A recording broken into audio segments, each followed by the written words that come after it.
Good evening and happy Halloween, night timers. Tonight, it's all about ghouls, ghosts, goblins, and pus brain bags of shit. Tonight, we're going to be watching the newly discovered, the first I've seen of it, the 35 millimeter open matte version of Day of the Dead. How's it going, everybody? Happy Halloween in my normal voice. I hope you had a good day. Today was a pretty perfect Halloween here in southern Indiana. A lot of rain, a lot of dreariness, wet leaves, on the roads, all that. It just felt like Halloween today. Did a little trick or treating with the youngin. Uh, as you can guess, she went as Chucky, and very popular costume. But I think she had more fun sitting and passing out candy after the trick or treating was over. Um, So we did that for quite a while tonight. A lot of trick or treaters tonight. Our neighborhood was hopping because our neighborhood's one of those neighborhoods that a lot of houses do it up big time.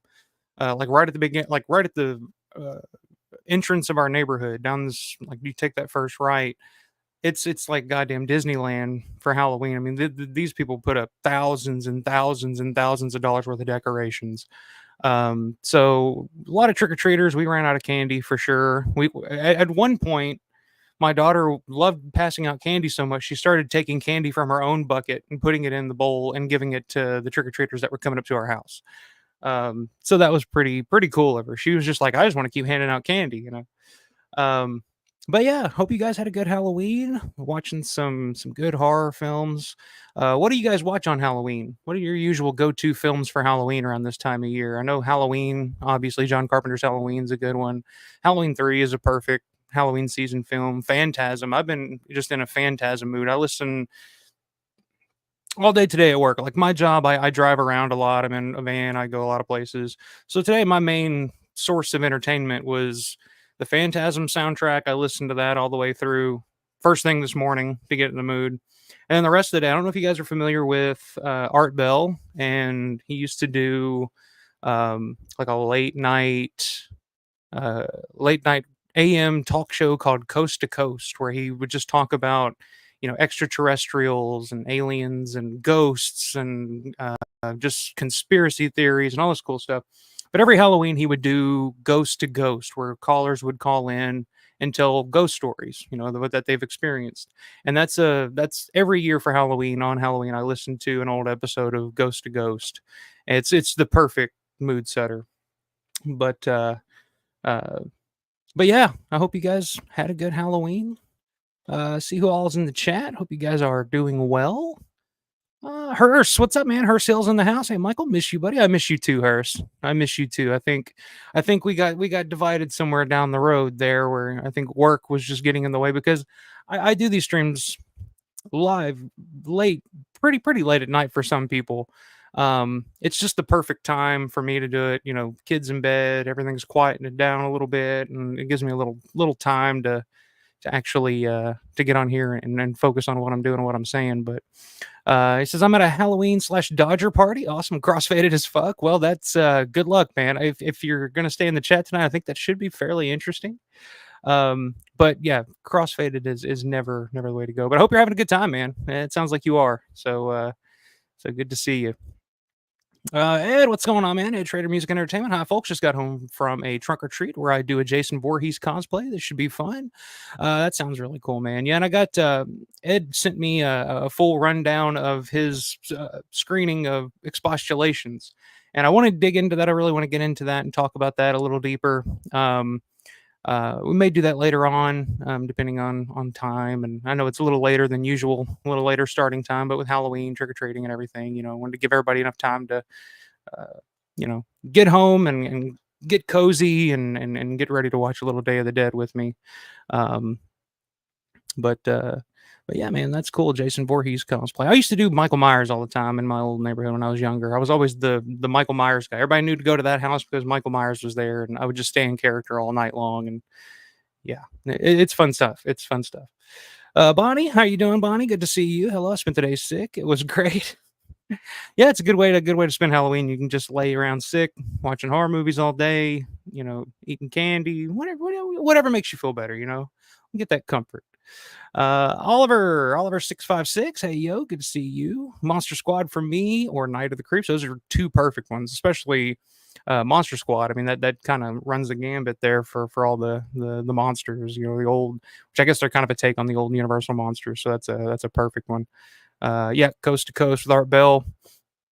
Art Bell died, I don't know, a few years back.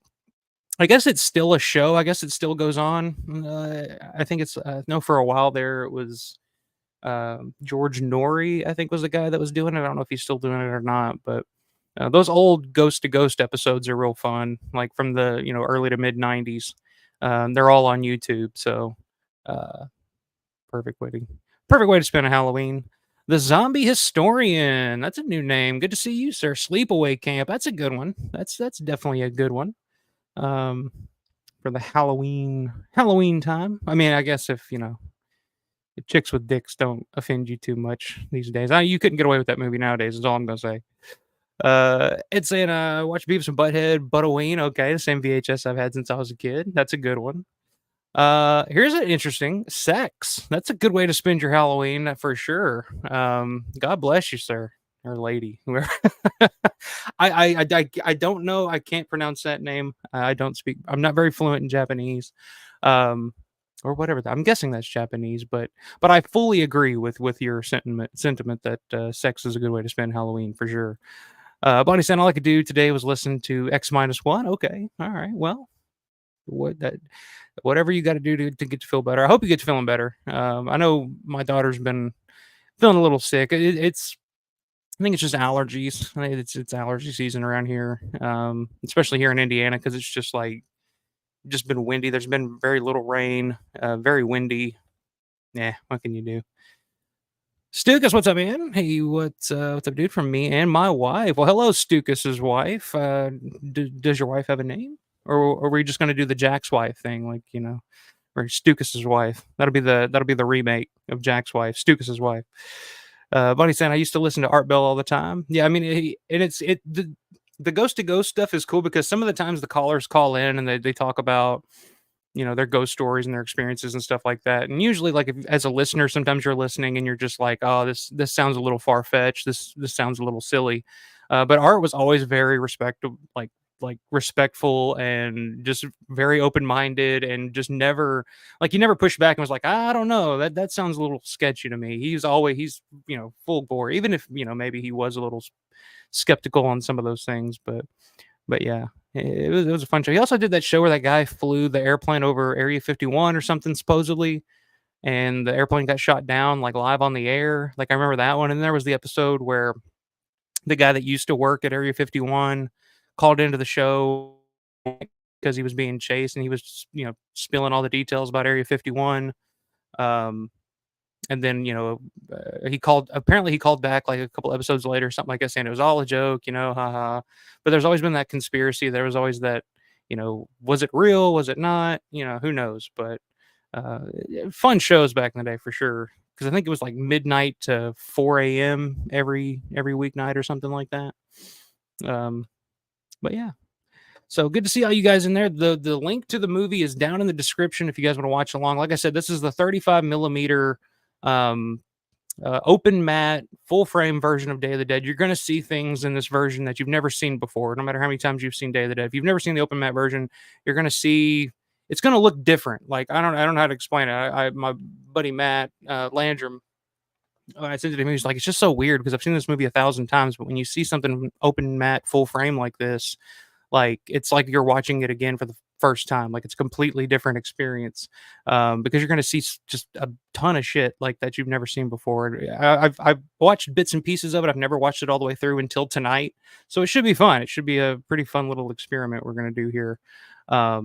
Like I said, down in the description below is a link to the movie. It's on YouTube. Click that link, take you to YouTube, get it synced up, and I'll give you guys a couple minutes to do that, and we'll go ahead and get into it. But while I'm waiting for you guys to do that, I have something pretty cool to show you guys. So I got this. This is kind of a birthday present to myself that I bought earlier. I guess it was last week is when I got it. Saw somebody post something about it on Facebook, and I went, searched it out, found it, emailed the lady that had it and said, hey, I'll give you she wanted 75 for it. I gave her 100 if she would ship it. And she was like, yeah, sure, I can do that. So I thought it was pretty cool. It's just one of those little things that you don't see very often. Not a lot of people have, I'm sure. It's a Dawn related thing. It's not from the movie necessarily, but I thought it was pretty cool. Let me see if you guys can guess what this is. No, it's not a bowling ball.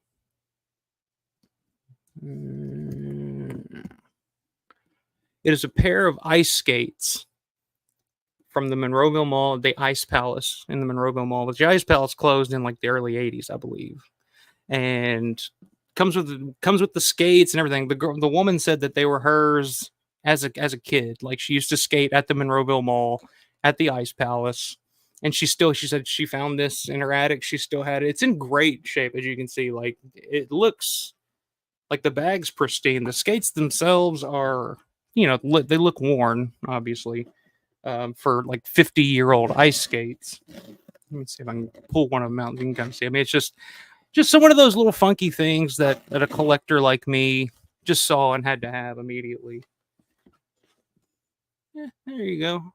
Those ice skates were on the ice rink in the Ice Palace and the Monroeville Mall. Nerds like us will appreciate something like this. But when I opened this, when I got the package and I opened it up in front of my fiance, she looked at me like I was insane. She was like, "What is that?"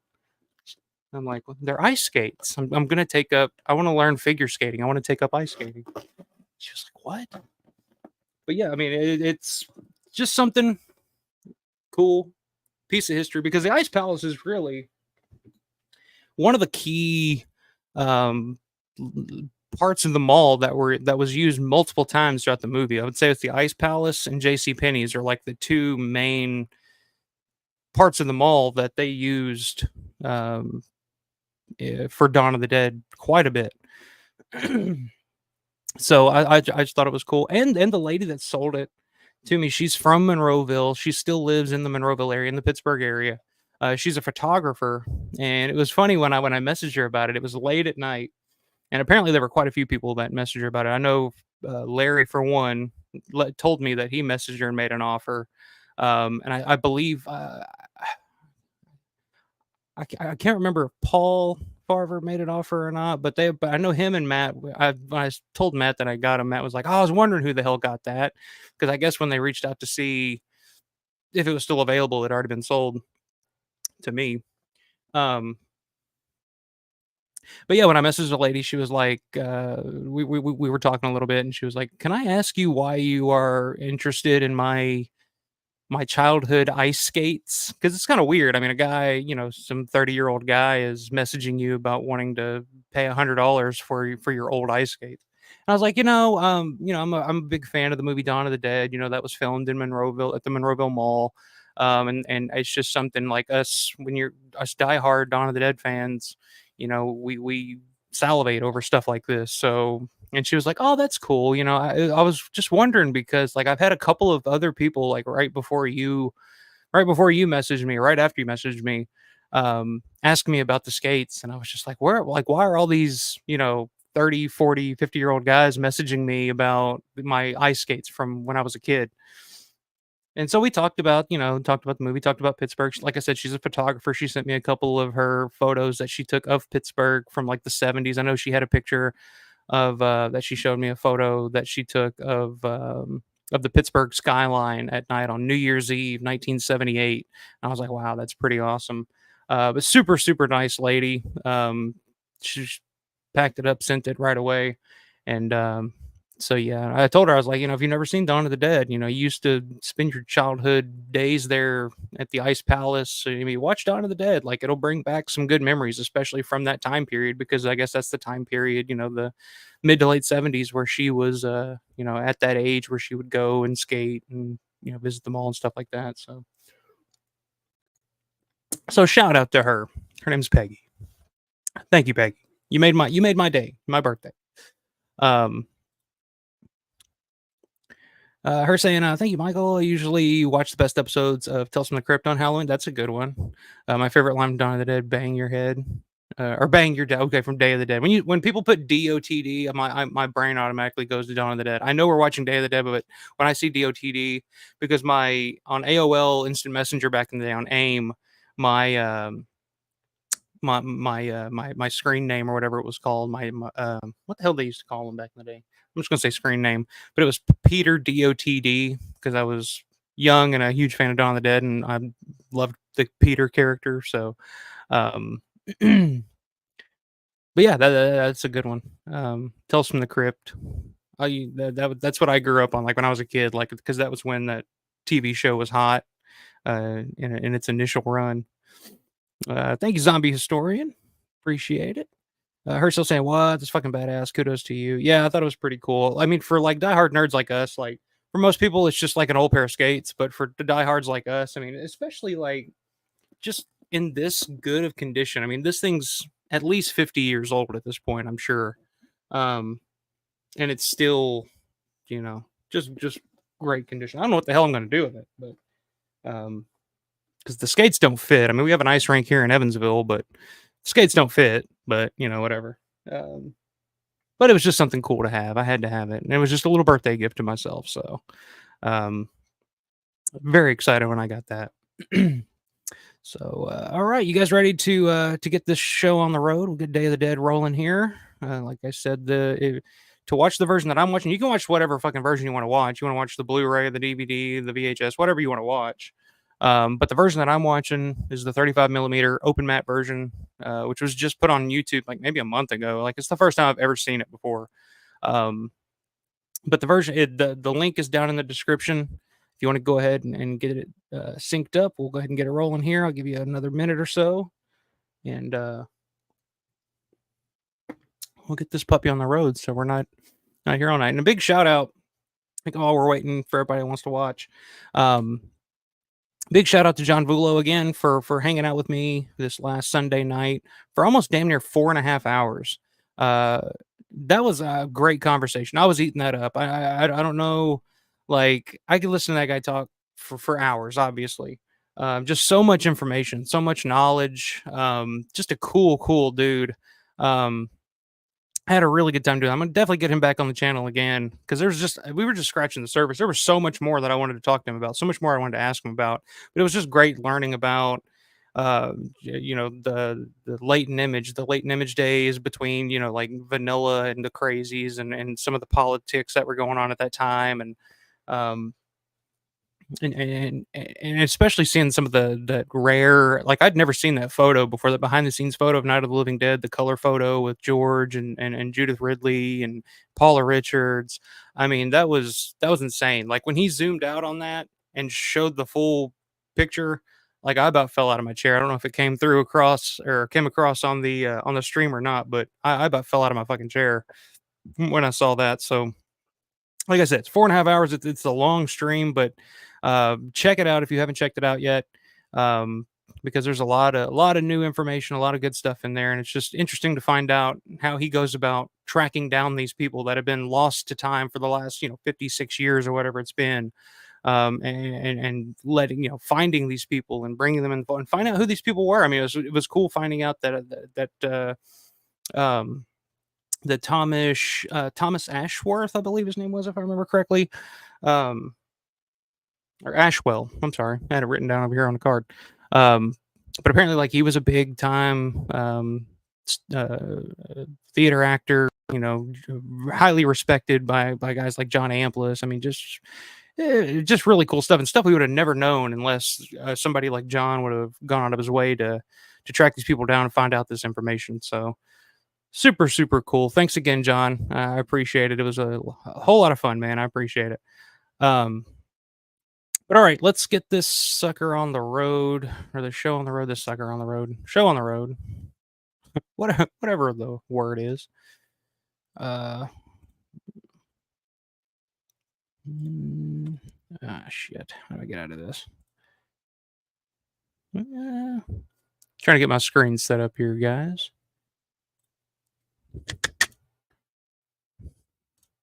Ooh. No, that's not what I want to do. All right, so your screen, it should be it's a 4x3 because, like I said, it's full matte or open matte full frame. There we go. We'll toggle that to the right. We'll put you guys over here on the left. All right, and I think we're about ready. So yeah, this was posted about a month ago. Yeah, the channel's called Doc Delta 89. So I don't know. They got some other stuff on there too, if I remember correctly. They've posted some more 35 millimeter open matte stuff. So, but all right, I'm ready. If you guys are ready, I'll give a countdown: 3, 2, 1. Press play now, and on now, you guys hit play, and we will be rolling here on this Halloween night. So, all right, in 3, 2, 1. Press play now. All right. UFDC. Does that sound familiar to any of you guys? I had to use that sound on my little intro logo there.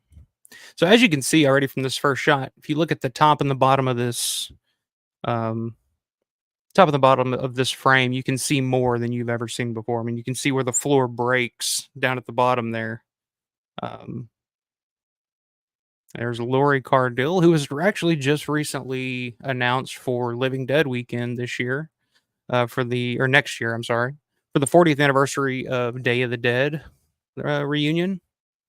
They have announced her, Terry Alexander, and Jarlath Conroy already. So you got the main three there. I wouldn't be surprised if we didn't see, Tim DeLeo.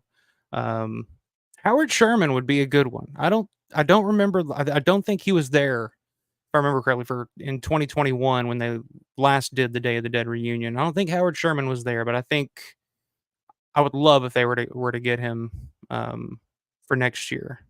So here you can see, look at the top and the bottom, you can see where the wall, and you can see somebody's leg down there at the bottom, like the knee of somebody down at the bottom of that wall popping out before those hands come out. Yeah, when I first saw that, like first minute or so of this, I was like, wow, okay, this is going to be cool. There's Fort Myers, Florida. There's Jarlath Conroy, Billy Boy.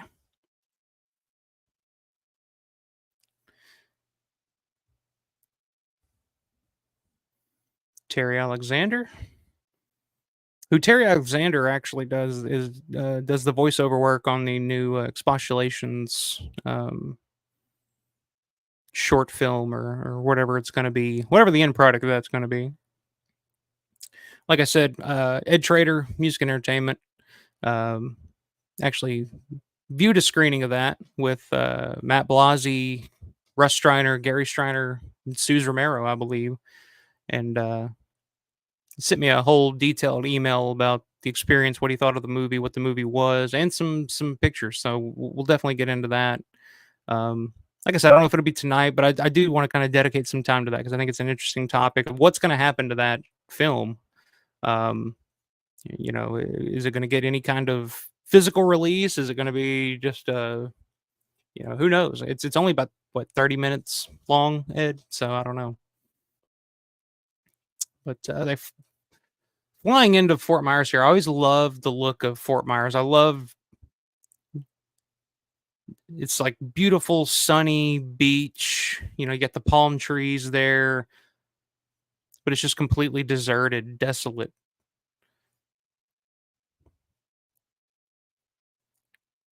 Probably one of my favorite opening sequences in any Romero film for sure.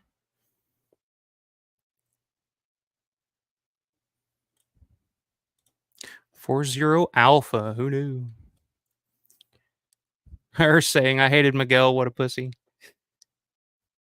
Yeah, I mean, the Miguel character definitely a bit of a but I guess, at this point the world is over and you're kind of just deteriorating and breaking down mentally as it is. So who's to say? I mean, I might react the exact same way as Miguel in this situation.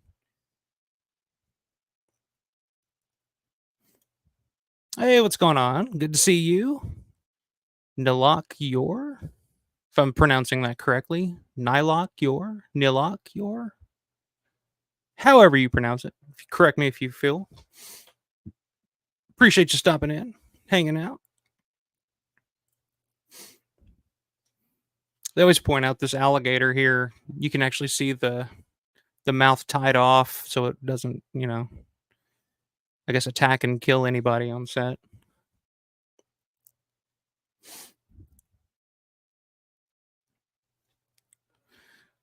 Okay, thank you for not holding it against me, man.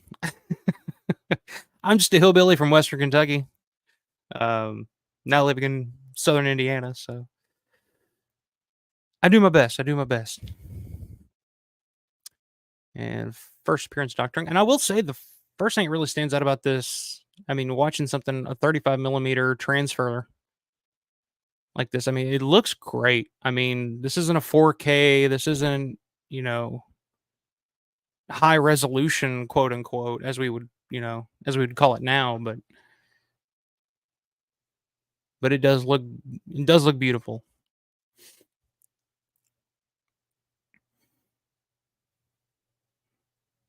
I love it's like the zombies are just now waking up and they're like, oh shit, somebody's here.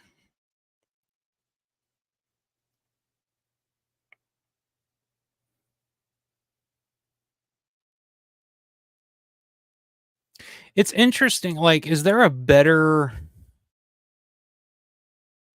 what do you guys think? Is there a better opening? And that's awesome. Just to see that wide shot there of all the zombies walking down that street like that. Just to see so much of it. La Cardille, But is there a better like opening to a zombie movie that you guys would think? I mean, I guess the original Night of the Living Dead. Of course, you got the cemetery scene and all that, but just in terms of just like, and I think that was the biggest issue because I've talked about before. Like the first time that I saw Day of the Dead, I wasn't the biggest fan of it. I didn't like it at all. I was younger at the time. Um, but I just wasn't a big fan because I loved Dawn of the Dead and I wanted a sequel to Dawn of the Dead and I wanted Dawn of the Dead 2 basically. Um and Day of the Dead obviously is just not that. Like Day of the Dead is its own thing. Like it's its own beast. And I just wasn't prepared for that. Over the years, I grew to love this movie. I love it very much now. It's definitely in my top 10 favorite films of all time. Um, but yeah, I think the biggest thing that did kind of upset me, um, or not upset me, but just disappointed me when I first saw it as a young man, was the opening scene is so damn badass. You think like, oh shit, this is gonna be they're gonna be running through the streets. They're gonna be there's gonna be action left and right, zombies everywhere, completely deserted city like that. And it's just like, nope, we're going back. We're gonna go hide in the caves and start yelling and screaming at each other for an hour and a half. Which, it is what it is. But I think I had the same reaction that a lot of people had in 1985. It's just not what they were wanting at the time. It's not what I was wanting at the time. But I find it interesting that over time, more and more people love Day of the Dead, and a lot of more and more people prefer Day of the Dead over Dawn. Um, Especially now, like you hear that a lot. I mean, it has to do with Savini's brilliant effects work for sure. It has to do with some of the performances, like Joe Pilato, Lori Cardille, great performances in this. Some of the dialogue, some of the most quotable, over the top dialogue you've ever heard in your life. And I think maybe part of that has become because maybe we've become a little bit more cynical as a society than we used to be. Um, and this film is very cynical. I mean, a lot of George's films are very cynical in a lot of ways, but this is like super like the world is over. There's no hope. Fuck it. Why even try anymore? Let's just find us an island someplace, get juiced up, and spend what time we got left soaking up some sunshine. Like that's pretty much the mentality. And I feel like that's the mentality of a lot of people now, especially if you want to talk politically or culturally. It's just like it's all gone to shit. So why not? Um, yeah, real alligator hers. Not dangerous though. It's clamped off at the mouth. Ed saying South Park did a spoof on the opening of this, except they had homeless people instead of zombies. Yeah, yeah. I caught that. I remember seeing that first run when that episode of South Park first ran, and that shot popped up. I immediately knew. I was like, "Holy shit, Day of the Dead!" Like that's Day of the Dead. Um, that's a great episode. That's a just great episode. Change, get away. Which sadly, that's what a lot of a lot of places here in the U.S. have turned into. California is really cool to the homeless. I love South Park. South Park's one of those things that'll never get canceled. Like they can try. They can try, and I'm sure they have tried. That's one of those things that like nobody's ever just going to be like, oh, we got to cancel them now. They went too far. And it's like, no, if they haven't gone too far yet, they're not going to go too far. It's saying to be fair, George wanted balls to the wall zombie action in this film. He did. The original screenplay. I mean, the original screenplay. I mean, I think Savini, Greg Nicotero have talked about it. It's like Raiders of the Lost Ark with zombies. Um, and they just didn't have the funds. I mean, we've talked about this a billion times, and it's been talked about to death. But for anybody that doesn't know, I mean, the original Day of the Dead screenplay was supposed to be a lot of action. There's a lot more above ground, a lot more going on, but they just couldn't, Sally Hasselbeck and United Film Distribution wouldn't give George the budget that he needed to make that film unless he guaranteed an R rating. And George didn't want to do an R rating. He wanted to do an unrated, hardcore, blood and guts. He wanted to do his film. And so he just cut it back to what it is now. Shot it, I think it was a $3 million budget, $3.5 million. And in a lot of ways, I mean, I've read that the original screenplay many times, and I've often said that it's an interesting screenplay. I mean, it's basically what we would get in Land of the Dead. It took Day of the Dead and Land of the Dead and just combined it into one big ass zombie epic. But in terms of what we got, in terms of this film, like I think maybe it worked out for the better. Maybe not box office wise. I mean, if they would have done George's vision for George's original screenplay for $7 million and got that R rating, because I mean, you got to think like if you're gonna if the financiers are going to put down $7 million to do a film, they want to make sure it's R rating so they can advertise it and put it in as many theaters as possible and try to recoup that money. You can't do a lot of things when your films are unrated. So I mean, if George, had made that $7 million big budget, would it have done better at the box office? Probably. Would it have been as effective as this film? I don't know. I don't. It's hard to say because Savini would not have been able to do a lot of the stuff that he does in this film in that R-rated version. It would have been cut out or not allowed at all, like a lot of the gore and the effects and stuff. And this is, to me, Savini's magnum opus. I mean, this is primo Savini. Like, this is the best Savini ever did, and still to this day, some of the best practical effects in any movie ever. So I don't know. I mean, it's an interesting conversation. It's a conversation that I could have for hours. But yeah, you guys have heard me go on for fucking ever. So um, about what could have been. And if Day of the Dead would have been a box office success, even if it was a little tamer than what we got, less gore, less violence, but more action. If it had performed at the box office, who knows what that would have done to George's career going forward? But who knows? Pus brain bags of shit. The cursing in this film is some of the best you'll ever hear in any film ever. I mean, creative. And here comes my buddy Will's favorite bit of dialogue in any movie ever, I think. Fucking A, biggest piece of meat in the cave. I don't want to excite the lady, though. Never their boyfriend around.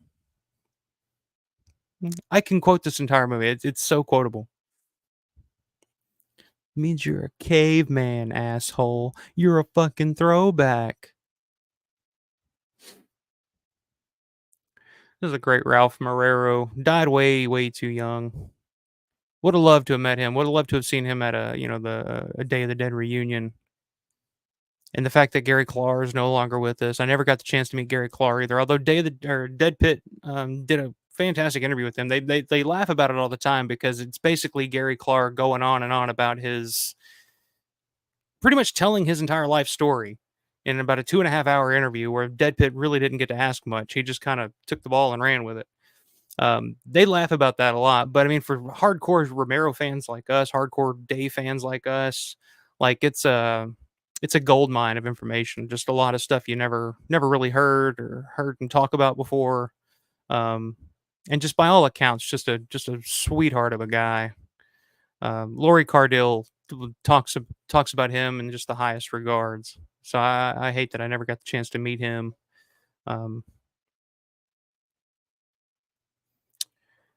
Lois Mellon, how you doing? Good to see you.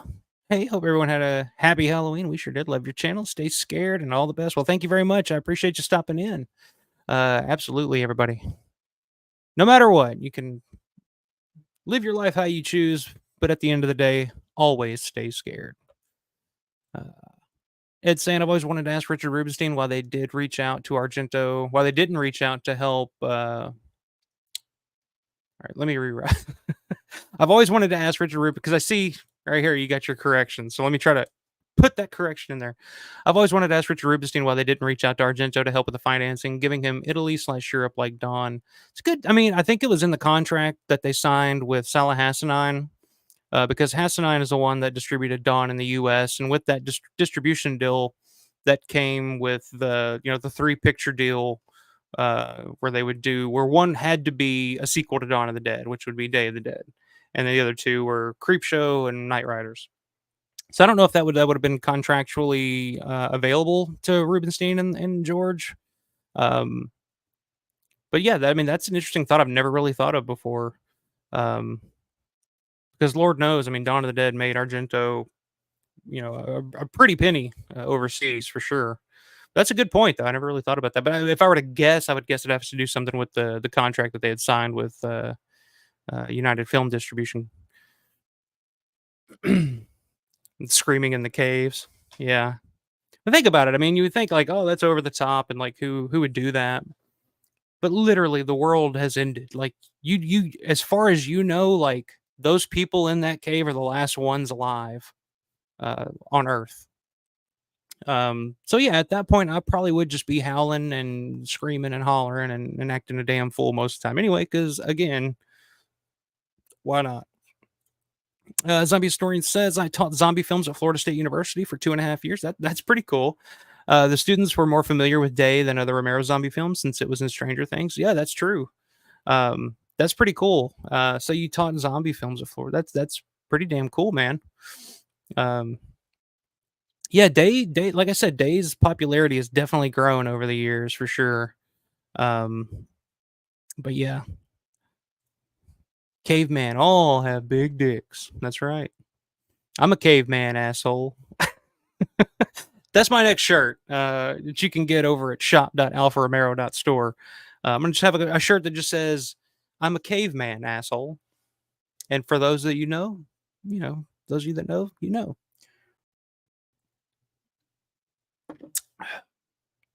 Speaking of that calendar back there, I just recently did a T-shirt design using that calendar for the Halloween season. So check that out. Like I said, shop.alpharomero.store. Okay, last cheap plug. There's always that outpost in Cleveland. Yeah, yeah. I mean, there's definitely the hope there that there's other people out there. I mean, you can hear him talk about it later in the film, and there's got to be people in Washington. There's more sophisticated shelters and all that stuff. But literally, as far as they know, like they're it.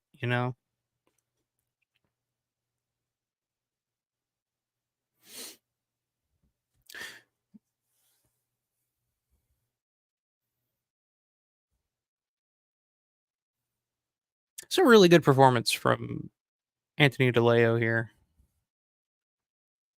But man, I gotta just watching it in this full frame version is so weird because it just looks different. You can just see so much more of the film and so much more of the setting and the environment that they're in.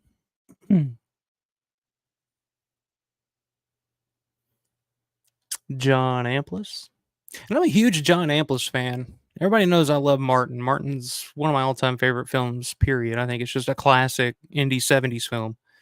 Not just a horror film, but and I love Amplis. I think he's a great actor, but I never loved him. I never loved him in Day of the Dead. I guess there was just nothing that's really stood out about his character, the Dr. Fisher character. I guess he's just supposed to be somewhat of the sane one here.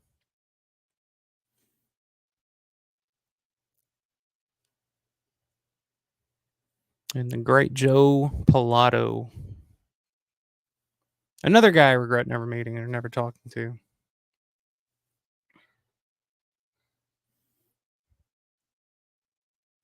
And I know a lot of people, I know if you go back to the old Siskel and Ebert review, they talk about the overacting and just and it is a little bit overacting, but I think it's supposed to be over the top. And in a situation like this, I think you kind of have to play it that way. Um, Stigacine was Rhodes correct, like Harry was from Night? I mean, possibly. That's always a good back and forth because there's three trains of thought here. I mean, you have the Captain Rhodes military way of thinking, which just blow the piss out of them. Like, just go out and just execute as many as we can and just go out in a blaze of glory, basically. Or you have the Sarah character here with Lori Cardille, um, who's basically trying to find a cure, trying to find a way to reverse process. And then you have Frankenstein, Dr. Logan here coming up. And his idea is we can train these zombies and make them useful. And, again, there's logistics to all these things that need to be ironed out. But I mean, it just depends on who you agree with. I mean, that's a good point. I think I did a poll on that months back, and I can't remember who won that poll, who you guys mostly agreed with. But then again, of course, you got also which was probably my way of thinking because but you look at John and Billy's way of thinking, which is just like fuck it, like just leave all this behind. Let's go find an island and start over. Just spend what time we got left soaking up some sunshine. Um, that may be the way to go at this point. You're fighting to save a reality that's just not coming back anytime soon, basically. But yeah, it's a good question.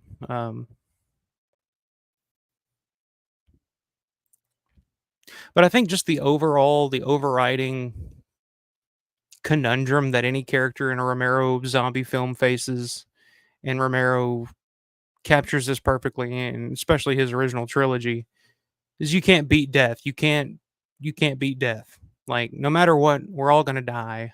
One day we're all gonna die, and in this world you will come back. Like, there's no defeating the zombies. Like, there's just not. Like, unless you find a cure or something like that, which doesn't seem very likely. Um, but that's the scary thing about it. There's no way to win this war because it's an inevitability at this point, pretty much, because it's just, you can try to survive as long as possible. You can make the conditions as livable as possible, which is kind of what they do in Land of the Dead, where they just kind of wall off everything else and just try to rebuild a small society in that city. Um, but yeah, there's no beating death, and that's not much you can do. And Howard Sherman, with probably, like I said, I think I said it last week, probably one of my all-time favorite performances in any Romero film is Howard Sherman as Bub. Um, it's the first time I saw this movie. Even though I didn't, like I said, I wasn't the biggest fan of it. I always loved his performance as Bub, just because you like him, you like the character, you like this zombie, you feel for him, you feel bad for him because he's just like a big baby. He's just a big baby lost in the world when, spoiler alert, Dr. Logan gets killed, and he just has this look of like, I don't know, I don't know what to do with myself. Here, please chain me back up to this wall. Um, just a beautiful performance from Howard Sherman, and of course the great Richard Liberty here, who first worked with Romero on The Crazies back in 1973, of course. Perfect casting too, as this like frantic, you know, borderline psychotic doctor character here. Fuck, that's great effects work.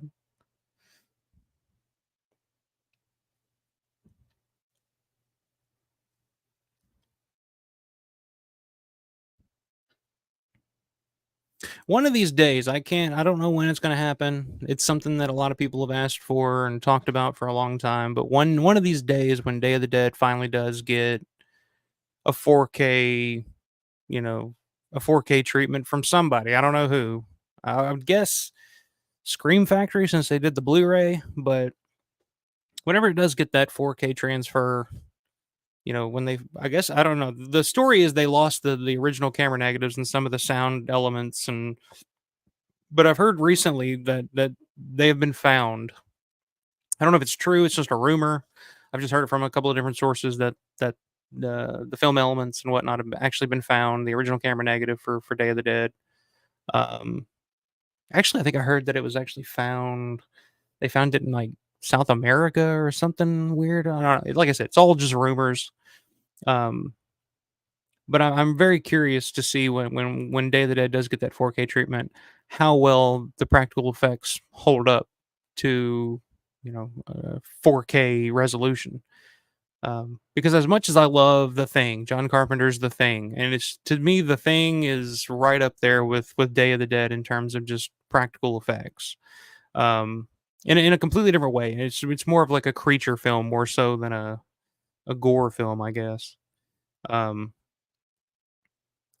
But in 4K, if you watch The Thing in 4K, you can kind of see you can kind of see how the sausage was made, in a couple of different scenes and a couple of different shots of some of that stuff. But I've yet to see a version of Day of the Dead where I look and I'm just like, oh, okay, I can see where the makeup in, which is the thing. You watched it, you grew up watching it on VHS or DVD, and it's like the quality is still to the point where you can't see through the stuff. But you watch it in 4K, and it's just like everything's so goddamn crystal clear and so in your face that it's easy to kind of see through some of this stuff. But yeah, I'll be curious to see how well it holds up in 4K. But I mean, like I said, this is a I almost prefer this 35 millimeter uh look to the Blu-ray that Scream Factory put out, however many years ago. It just looks natural, and it's beautiful. And like I said, if you're just now joining us, the link to this is down in the description if you want to watch along with the 35 millimeter open matte version. It's a fucking trip, I'll tell you. Um, and make sure you go down, hit that like button, subscribe to the channel if you're watching this for the first time, and the notifications bell. That's always a good little ring a ding ding. If you want to if you want to be notified every time that I pop up on here and do whatever I do, um, I sure would appreciate it.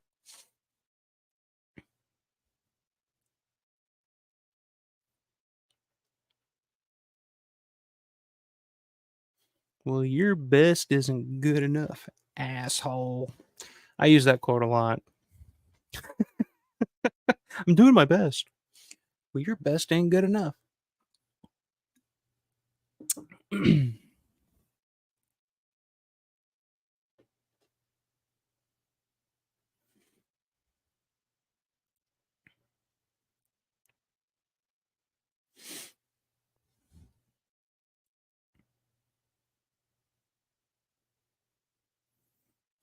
Yeah, good call, Hurst. Young Greg Nicotero there. This is like the first. I think this is like the first. Creep Show would have been the first movie that he worked on. But in terms of like an actual on-screen role, I think this was definitely the first time that unless I'm missing something, but first time I was aware of Greg Nicotero was his role in this. Nicotero's a great guy. Anybody that's ever gotten a chance to meet him. You've given us a mouthful of Greek salad.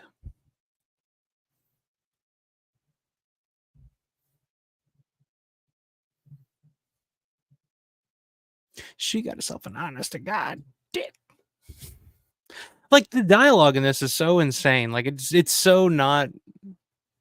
I don't know. It's just not Romero dialogue, but it totally works in this situation. And I remember Savini was originally trying to talk his way into playing the Rhodes character, and he was always kind of a little perturbed that he didn't get a chance to play Rhodes in this. But I can't picture anybody else other than Joe Pilato as Captain Rhodes. I can't fathom it. He's just perfect for it. Like it just fits his personality so well. Even if you go back and you watch his small little part in Knight Riders, um, if you watch Knight Riders and you see there's that scene where Ed Harris is, King Billy's riding up, and Joe Pilato's sitting there and he's just kind of talking to the circle. He's just like, and this is bullshit and this is bullshit. It's like right out of Day of the Dead. Like it's totally a Captain Rhodes moment there for that, 30, 45-minute scene that he's in there.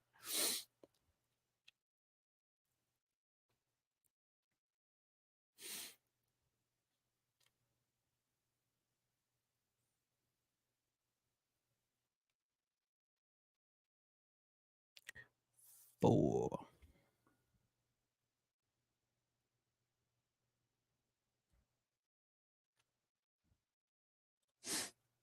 It's saying the effects are so good in part because Savini had some future Yeah, that's a big thing too, for sure. I mean, I know um, it's definitely Savini's signature work, but I mean, if you look at the crew that he had for Day of the Dead, I mean, a lot of those. I mean, Nicotero, Howard Berger, Mike Tursick, um, a lot of the Optic Nerve guys, Everett Burrell.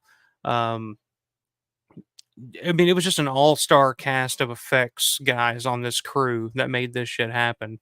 It's actually pretty funny. I actually just watched. I think the actual official Letterman YouTube channel just put it up, but it was episode back in the day before Day of the Dead came, and I guess Tom was on there to promote Day of the Dead, and he brought all the effects and stuff um, that they used in Day of the Dead. It was pretty funny stuff. It's the episode where he sets David Letterman's hand on fire, and it actually does burn him. And Savini's just like, "Oh, well, that didn't work as planned." Um, But yeah, I think it's on the official like Letterman YouTube channel. I guess if you look up David Letterman, you probably find it. But yeah, it's Savini on there with all the effects. Like he brings Doctor Tongue and he brings like Nicotero's severed head. Um, it was pretty cool, pretty fun watch. There's also something else on YouTube I just recently discovered. I guess it was just posted. I don't know where the hell this came from, but I don't think anybody's ever seen it before. Like I've heard from Dave Burian, who would for sure have seen this at some point. He's never seen it before. Um, Michael Felsher, I posted it in the Creep Show Fanatics page on Facebook. Michael Felsher, who directed the documentary Just Desserts, pretty much the definitive documentary on Creep Show. He had never seen this before, but I can't think, it was an NBC affiliate, I believe, somewhere, Chicago, I can't remember, somewhere in the Midwest. But they basically do a whole piece on behind the scenes of Creep Show, and it's basically Romero and Stephen King, and it's behind the scenes footage of them shooting, the lonesome death of Jordy Verrill. And it's footage and stuff that I'd never seen before. It's so amazing to fucking see, like George directing Steve, and to see like the uncut, full blown takes of Stephen King as Jordy Verrill. um it's really really cool. I'll see if I can find that. I'll put it up in the community portion of the page here if you guys want to check it out. But yeah, it was pretty damn cool. Bang, you're dead. Good shit for sure. Stukas, right now I am at, I think we're pretty close. 33 minutes 45 seconds. Is there food? Hey, what's going on, man? Arrow Pajari, what's going on, man? Psychologically chaotic. Everyone has done CM. Done CM. Good to see you in here, man. That's a good way to put this movie. Psychologically chaotic. That's a lot of the dialogue, a lot of the mentality of a lot of these characters. It's a good way to describe it. Psychologically chaotic. I like that. Good to see you again, man. It's saying, are you thinking about Evening Magazine, WJZ Channel 13 Baltimore? I can't remember. Let me look it up real quick. Let me find it. I think it's just like Creep Show behind the scenes.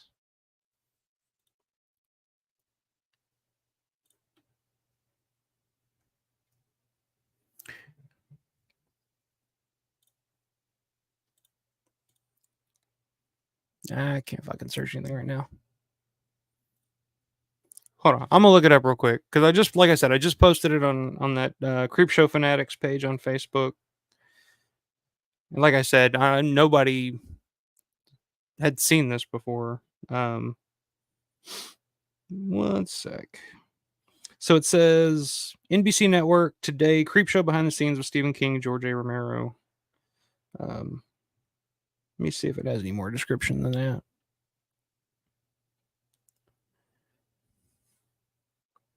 Don't have the shit you need. So the channel's called the Museum of Classic Chicago Television. So it's Chicago. That's right.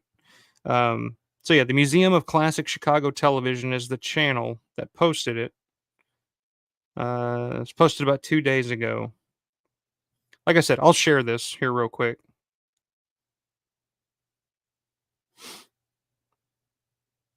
You guys can check it out. It's about 4 minutes long. It's like a short little piece. But like I said, it's got some behind the scenes stuff that completely, lost to time until now. I guess they finally decided to post it. What's that over there on the left-hand side? Guy, it's so cool. You can just see in this version, you can see so much more of the cave and the surroundings than you've ever been able to see before. Oh, I eat this shit up. This open mat stuff, I eat it up. Okay, let me see if I can share this real quick, and I'll get back to the movie. Get back to the movie here. Um, what in the world?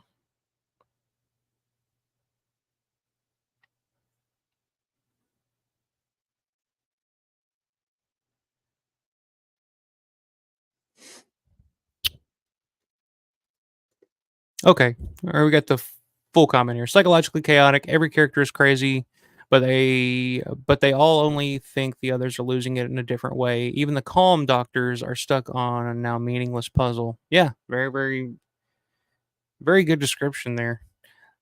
They all think each other are crazy, but for different reasons in different ways. Tough steel do it. Creep show behind the scenes. There it is.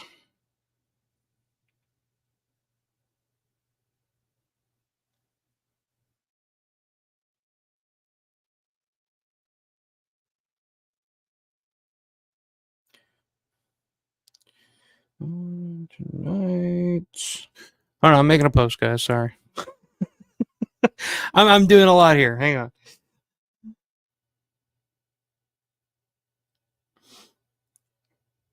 Okay, so I just posted it up on the community section. If you guys want to check out that creep show thing, like I said, it's about 4 minutes. But I saw a boom mic. Anybody else see that boom mic there? Yeah, 100% hers. Joe Pilato killed it with this character, and it's funny when I had, I think Larry, Matt. No, was it Larry? I can't remember who, but when I have people on here, I do the 10 questions, and I've asked people, what their favorite Romero performance is. Pilato is his performance in this definitely gets mentioned almost every single time. It's hard to deny how good Pilato is in this. Would have loved to have seen him do more. He had an opportunity. Um, First of all, if you guys have never seen effects from 19, was it 79 or 80? It's Dusty Nelson's film Effects, starring Joe Pilato, Tom Savini, John Harrison, Deborah Gordon. It's shot in Pittsburgh. I mean, it's a very Romero adjacent film, as what I call it. But Pilato plays the lead good guy in that film, and he does a fantastic job as that. It's really cool seeing him play a different type of character than your over the top psychotic Captain Rhodes. Um, but funny enough, he was originally supposed to play the lead, I guess the George Clooney role in From Dusk Till Dawn. There's actually the original proof of concept trailer or whatever you want to call it is out there. I think it's on YouTube. You can probably find it. That they shot for From Dusk Till Dawn before they actually made the movie, and starring Joe Pilato as Seth. What was it? Seth Gecko was the name of the character in that. But yeah, Pilato was great. Would have loved to have seen him and do so much more, but um, as is the case with a lot of Romero's actors, film, people that he worked with. Um, a lot of them just stayed local. They stayed in Pittsburgh. They did, strictly theater. I know Pilato did. Lori Cardille stayed local in Pittsburgh. Amplis, so I mean, just people that you watch them in George's films, and you're like, man, why didn't they do more? Why didn't they go to Hollywood? Why didn't they have a bigger career? But I mean, a lot of them did. They had a pretty successful career in their own rights in the Pittsburgh theater scene. But no worries, man. I got you. We got it, man. We got it all the way across there. Uh, Aro says, is it Aro or Aro? Correct me.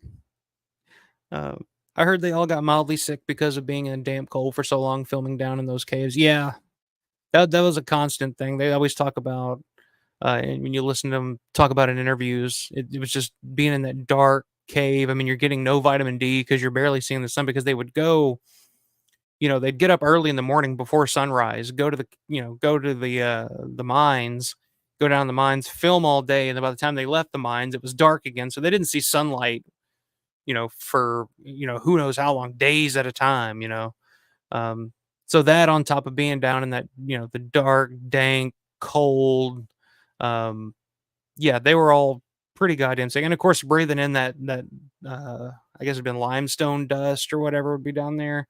Breathing in that constantly. I know Savini talks about blowing your nose and it's just black. You know, you just see just black in the tissue. Um, I think they even had a doctor on set just handing out uh, like uh, like medication and stuff to everybody, just one after the other, just like constantly trying to keep people together, people in one piece.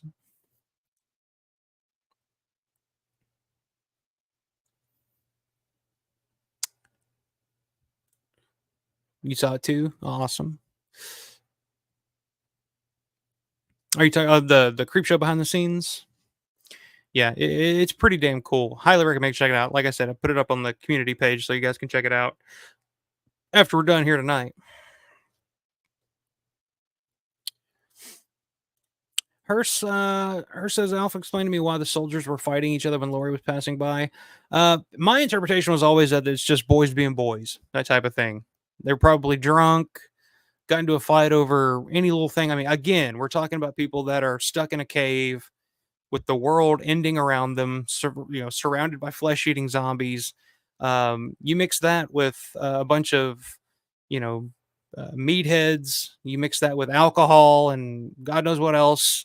They're probably just fighting to fucking entertain themselves at this point. It's always my interpretation of it. Um, but it's funny the juxtaposition of that with Billy and John's character here, where they're just like away from all the boys, deep in the cave in their own little paradise, their own little trailer. It's a nice little clean home. They got candles burning and they got the backyard set up. Um, Different mentalities completely. Um, but I think we talked about this before. Just the theory that John and Billy's characters were gay lovers. Um, I don't know. I don't know if I buy that. It was a thing that, like I said, was brought up on the Joe Bob episode where he was showing Day of the Dead, and he actually had the actors on: Terry Alexander, Jarlath Conroy, Lori Cardille, had them on the show, and he brought it up and asked them about it, and they actually talked about it. And by the end, they were just kind of like, I don't know, maybe it kind of makes sense. I don't think so. I don't think they were gay lovers, but it's like I told Will the other day we were talking about it because when I sent this to him and he watched it, he doesn't think they were either.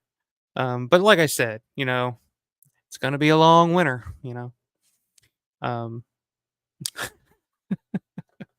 there was some night. I mean, Billy Boy had a little too much brandy, and you never, it's like, hey, I'll give you a little Yankee under the table, but and John was probably like, what the hell, it's the end of the world.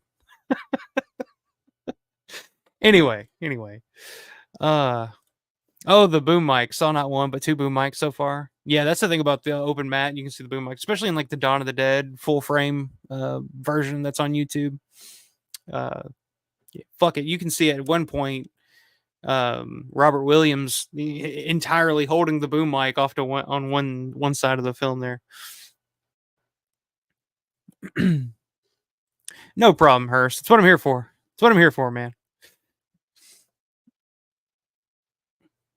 This is one of the best like pieces of like dialogue, one of the best monologues I think George has ever written.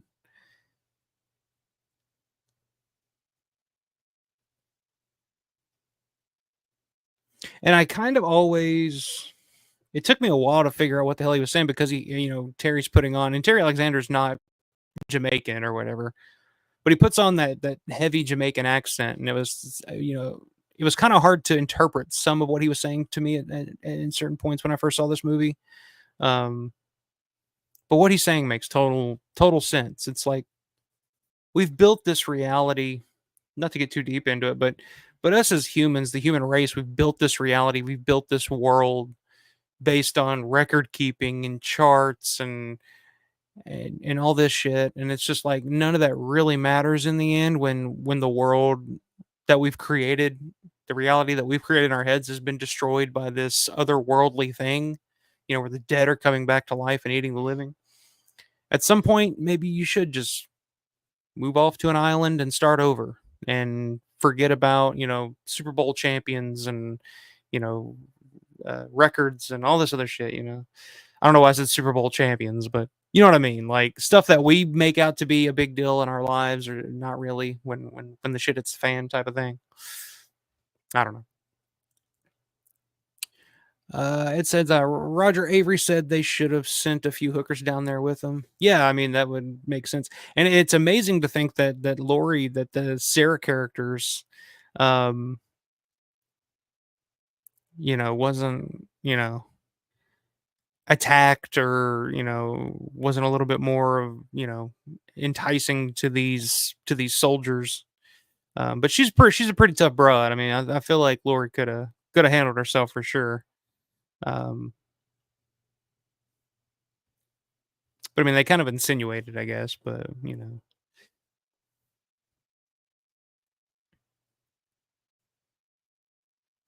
got too big for our britches. Trying to figure his shit out. It's fucking poetry. Love it. Iros's lack of soldierly discipline after being isolated from a proper chain of command. Some of this is suggested in the last act of 28 Days Later also. Yeah, that's a really good point. I often think, and I'll be talking about 28 Days Later this Saturday night on the Subjective Perspective Collective page on YouTube. Go subscribe. Check it out. Saturday night at 8 p.m. Eastern Time, I believe. We're going to be talking about 28 Days Later. And I always thought of 20 Days Later as like, to me, Danny Boyle took Romero's trilogy and just combined it all into one film. At the beginning, they isolate themselves in a house. In the middle, they raid, the grocery store, and there's like that shopping sequence, which is just a straight homage to Romero and Dawn of the Dead. And then by the end, when they do get to the mansion with all the soldiers and stuff, it is very, very similar to the situation that they're in here in Day of the Dead. So,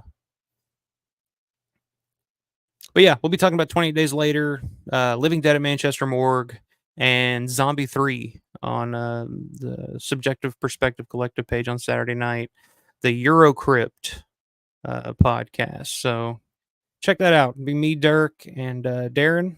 It should be fun.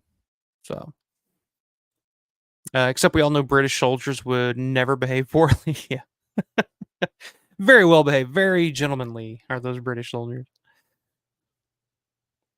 But I think that's just it. I don't think it has to do anything with soldiers or who you are. I think it's just people in general. When you're in a dire situation like this, you kind of lose all dignity and um, discipline. Like you said, uh, her saying well said. Yeah. Here comes a little nod to Dawn of the Dead with the John Harrison's nod to the gonk.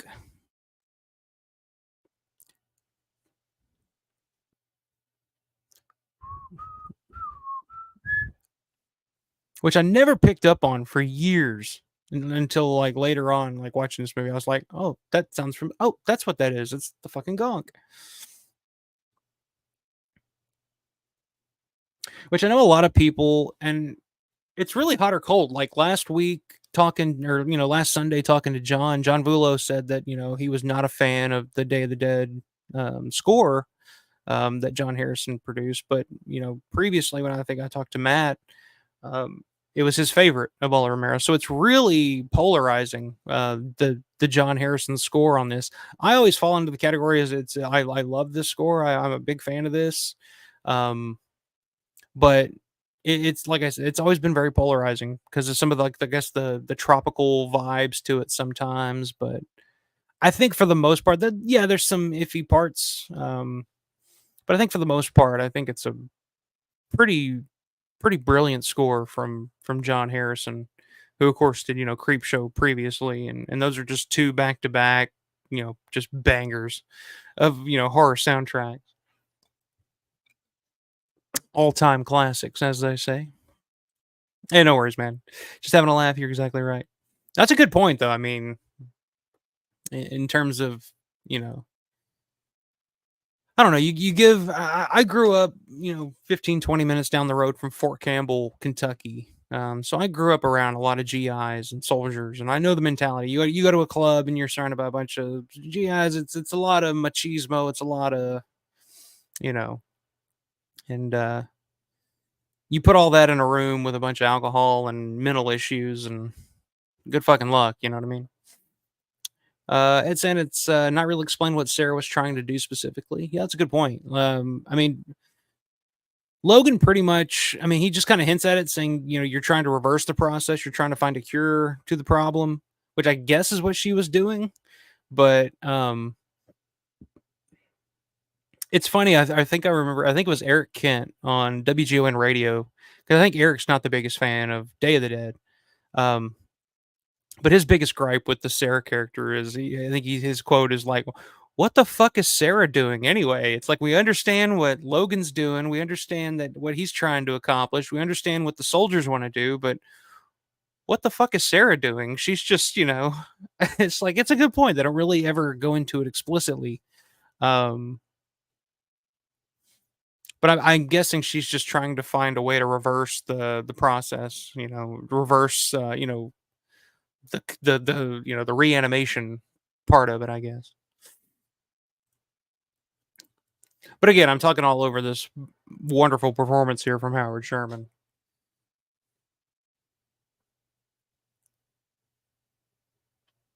Which he said specifically, he based his performance, just the way that a baby moves and the way that a baby would react to things like a book or a razor or something like that. But oh, I see a boom mic, boom mic, boom mic sighting, top left corner. Oh, boom mic, top right corner. All right, every time we see a boom mic, guys, we gotta take a drink. It's fucking Halloween. Let's let loose. So okay, and I'm having a little Oktoberfest for the season. So I said 2 boom mics there. All right.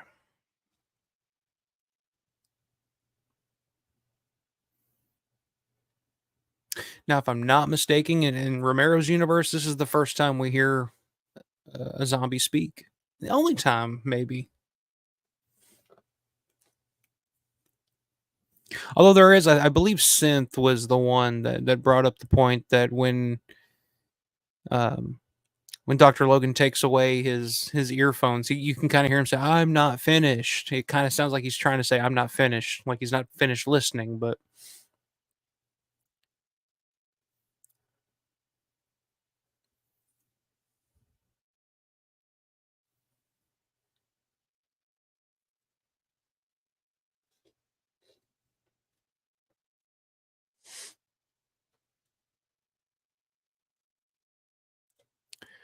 it's in the police were a huge band at the time, and they had a lot of reggae and choral music.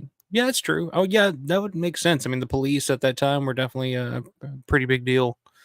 Um, it's definitely a very 80s sounding soundtrack for sure.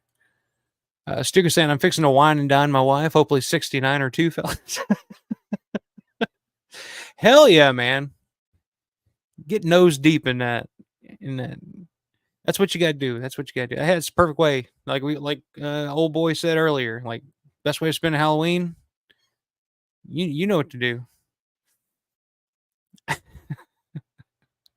69.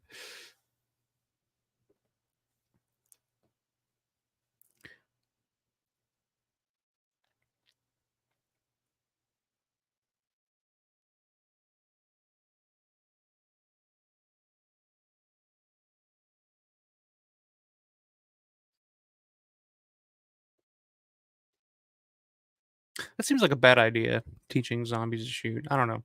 I know in the original Day screenplay, they've kind of trained the zombies to kind of go out and, you know, uh, gather supplies, and I don't know. Seems like a bad idea.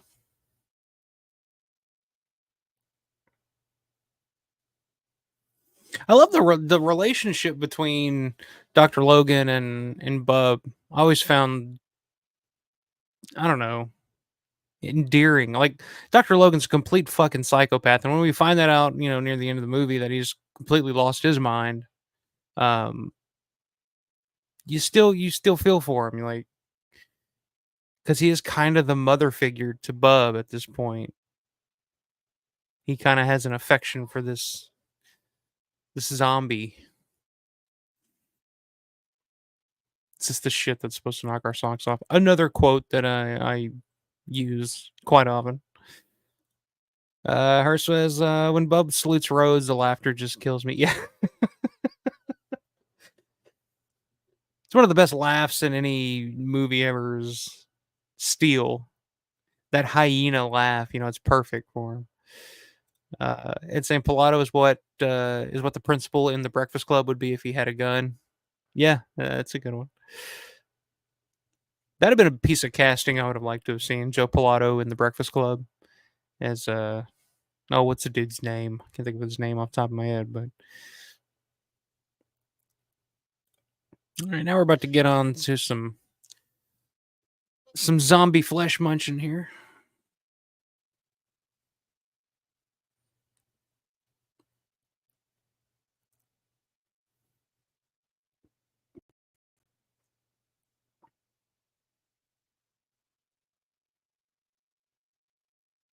So I guess the fact that this scene follows the previous scene. So is Rhodes kind of saying, "Okay, I'm going to give you a chance. We'll go bring in some more zombies for you. Like, prove to me that this will work." And then when all hell breaks loose here, it's all kind of goes out the window. Because I guess they never really explain why they're gathering more zombies out of the corral. But that's always been my impression. But there goes poor Greg Nicotero. He's out of there. And Philip Kellums, who we haven't mentioned yet.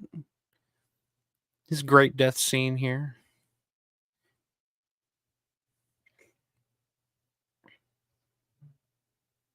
I still don't know if there's been zombie bites done as well in any other movie before or after Day of the Dead.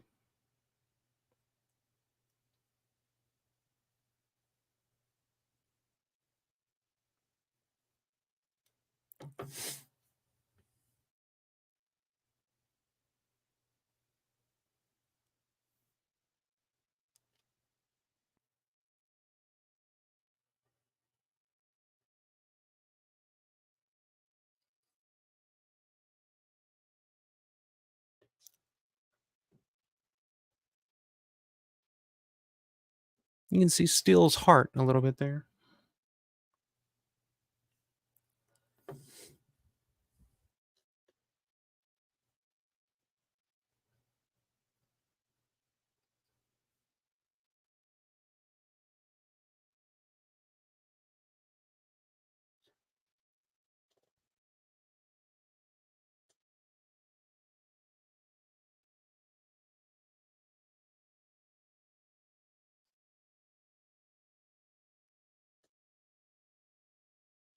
And in that Letterman episode that I was talking about, Savini actually goes in detail about how that effect was accomplished.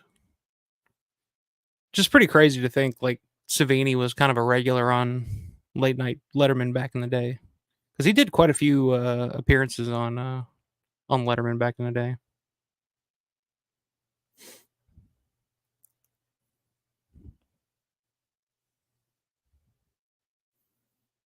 Kind of getting into the movie now, guys. This is where the movie gets good. Like this scene here, everything's starting to fall apart. Lines are being drawn. We're starting to find out who's on whose side.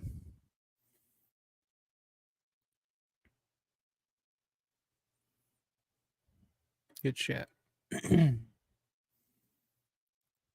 And this scene in particular, like in terms of Lori's performance in this film, I think this is her best moment here is this scene.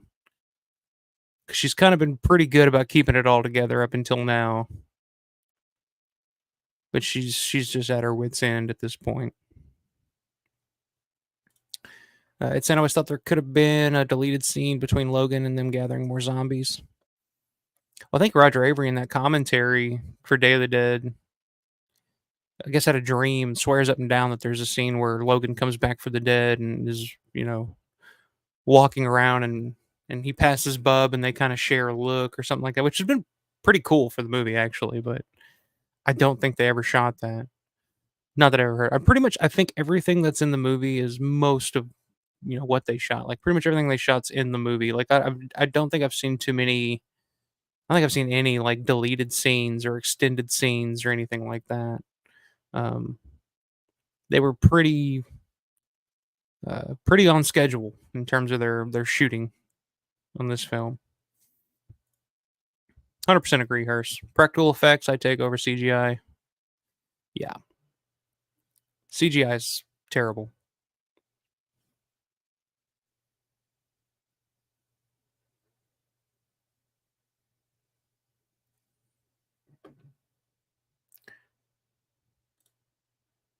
Yeah, the red coloring in this matte version. Yeah, like I said, it looks great. It's beautiful.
So they call John Flyboy in this. This is the first reference to him as Flyboy. I find that interesting. I don't know if that was an intentional callback to Dawn of the Dead or what, but I always found that interesting.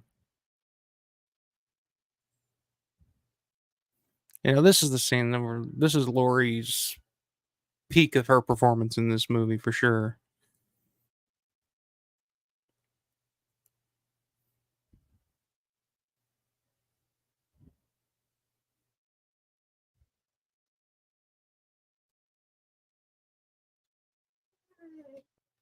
We got a guest. We have a special guest. Hi. Hi. Are you ready to go to bed? What are you doing still awake? You want to say hi to everybody?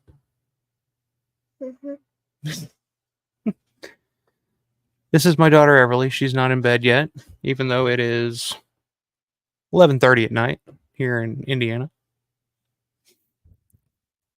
I might have to go put her in bed here in a second, guys. Her says hi. she's confused. She's like, "What's going on? You're on TV. You're a star.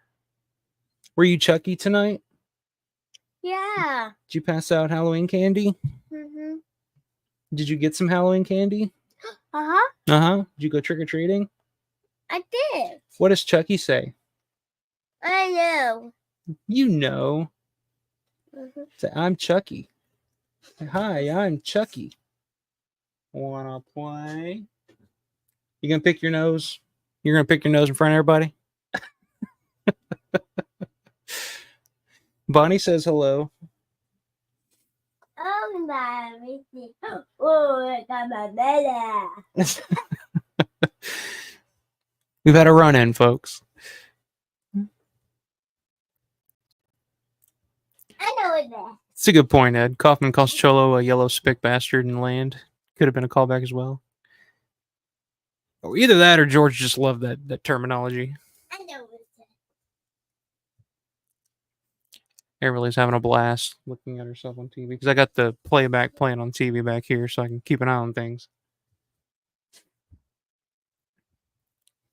I know it. All right, let me go see if I can get her in bed real quick. Nah, she's probably not gonna go to bed anytime soon. All right. Pick up. Yeah, those are my skates. Let's see, Jake. You want to see my...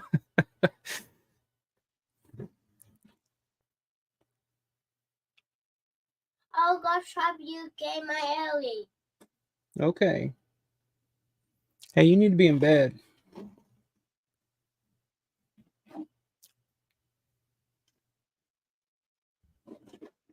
The gate. Now she's playing with the skates. So maybe she'll stay occupied for the next, I don't know, however long we got left. Let's see, I'm at a minute. So I'm at 1 hour, 7 minutes, 25 seconds right now, current timestamp, for those of you watching along. The giant gate. So this is always confusing to me, is like this tape recording here. I guess it's Logan. I guess he's slaughtering the zombies, but in a, I don't know, he's acting out something. I don't know.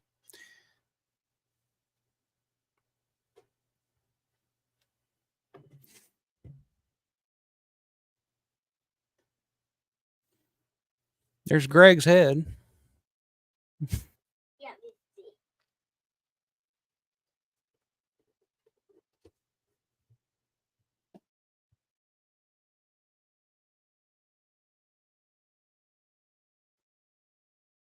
Yeah.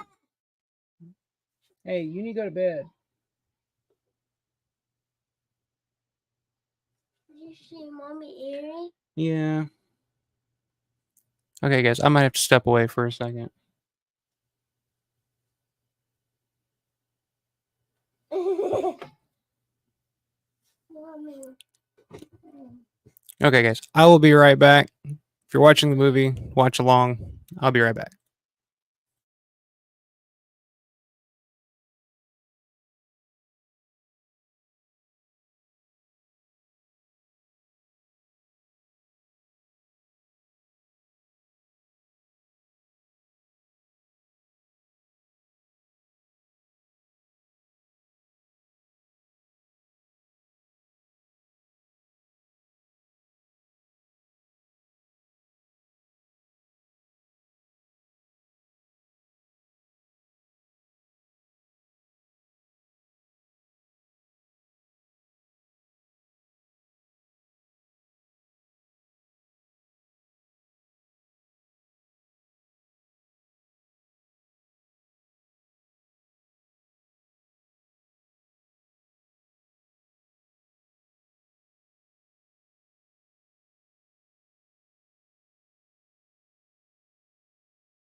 All right, so that was the first. We'll see how long that lasts.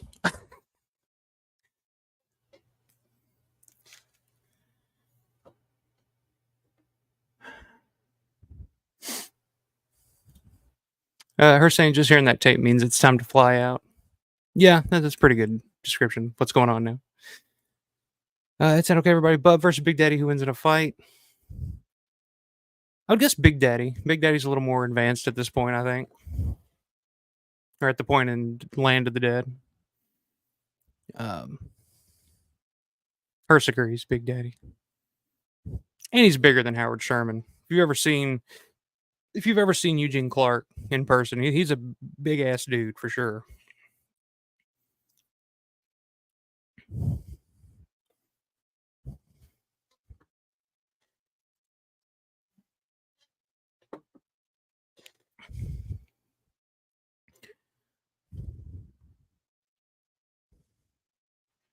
And there goes Dr. Frankenstein.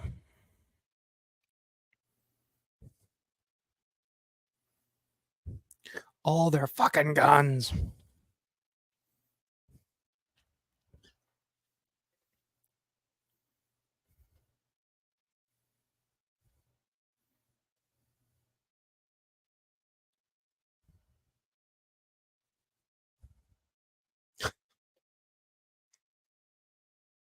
So unhinged. So unhinged.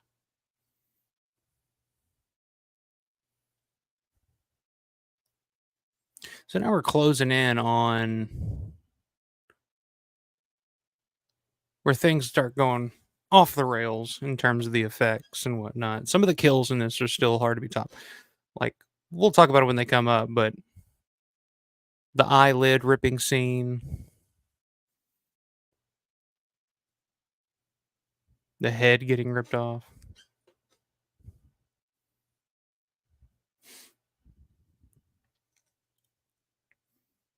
It's saying, and he's not shot in the head.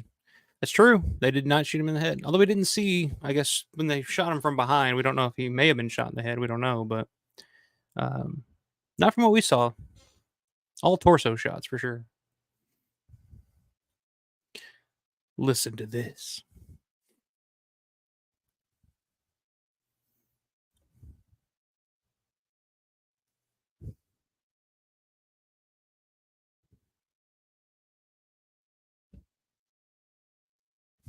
I always thought of, I just found it's like an awkward way that like Amplis is standing here as he's just kind of sitting there, dead still. Just standing there completely still, with just like this look on his face, like this blank look, like when's it coming? When's it coming? It's a great effect though, the gunshot to the head here of Amplis here in a second, because you don't expect it. It's not telegraphed at all, and that's, I think it's why it's so effective. But it's literally just execution, bam, as like cold and as you can be as a human being, to just pull the trigger like that and not think twice about it. There you go.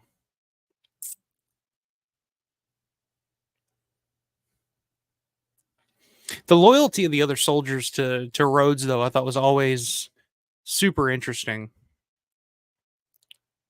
Loyal to the end. Like they've obviously, Rhodes has completely lost his mind at this point. He's gone over the edge, and his men stick with him.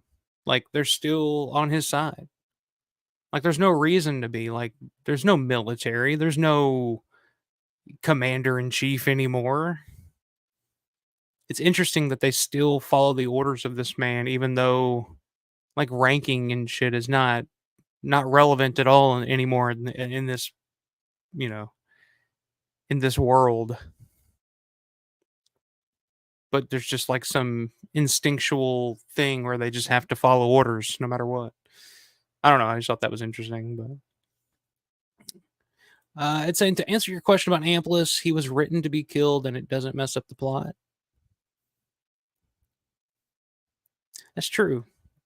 That's true. Pretty much. I mean, it's pretty much his character is there to be killed, basically, to kind of show that Rhodes is not fucking around anymore. I just love Amplis as an actor. I've always been a fan of Amplis as an actor. I guess it's just one of those characters that George knew that Amplis would do it, basically. But as Tarantino once said, Amplis's performance in Martin is the best performance in any Romero film. I tend to agree with that. Like in terms of Romero performances, I think Amplis is probably number one for me. It's such a, I don't know. It's not a heavy dialogue performance for one, which I honestly don't think, in my humble opinion, that dialogue is Amplis's strong point. I think Amplis is more of like a physical actor. He tells the story through his body movements, his physicality. Which is why I think he's perfectly cast as the the mime or whatever in Knight Riders.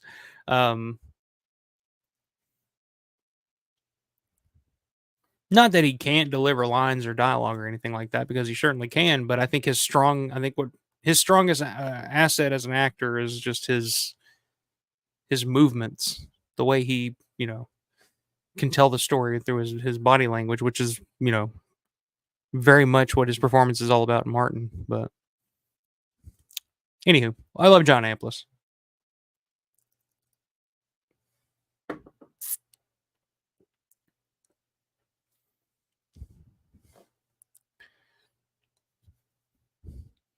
Always found Miguel's motivations here by in doing this.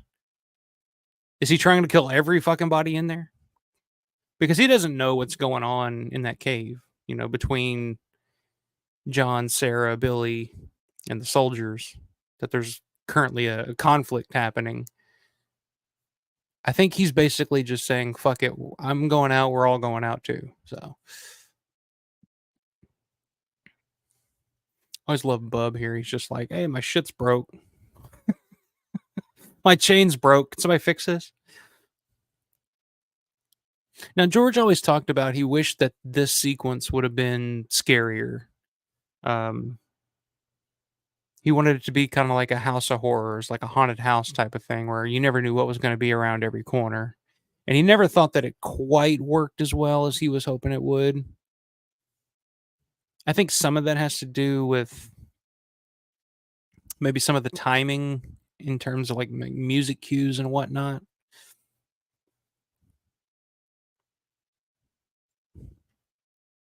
But I think it works for what it is. It's not my favorite.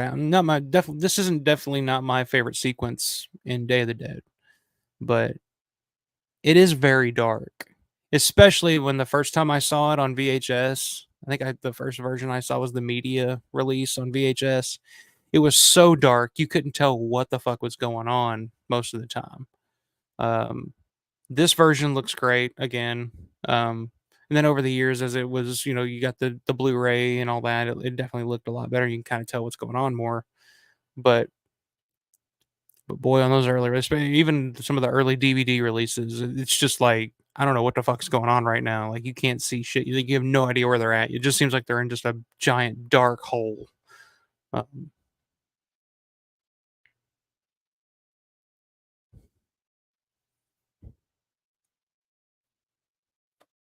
Her says Miguel took one for the team. Sacrifice. Yeah, but I mean, what is he? Is he really taking one for the team though? If he's going to lower all the zombies down into the cave, because as far as he knows, like everybody's still alive and everybody's still, surviving down there in that cave. So if he goes down there with all those zombies, even though they're killing him, and he's going down with them, like he's basically saying killing everybody. So not only is he yellow bastard or whatever they call him, and he's just on the edge of insanity, he's homicidal as well.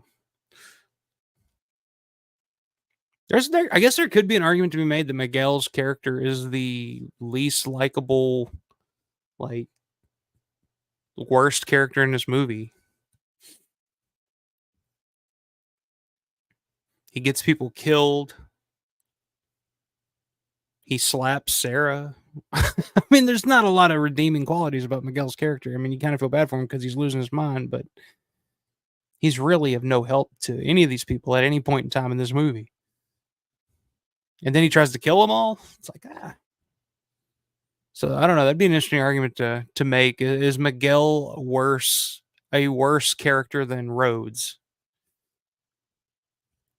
I don't know. There's an argument to be made there, I'm sure. Aro says, I believe they are all confronting the fact that none of them have purpose. It would be crushing. Yeah, that's true. When you're in a situation like this and Earth is over, the world as we know it is over, there's not much purpose left. There's no job to go to. There's no, no table to put food on anymore. You're just kind of surviving to survive. And I guess if the best it gets is, being stuck down in a cave, is it worth surviving? I don't know. That's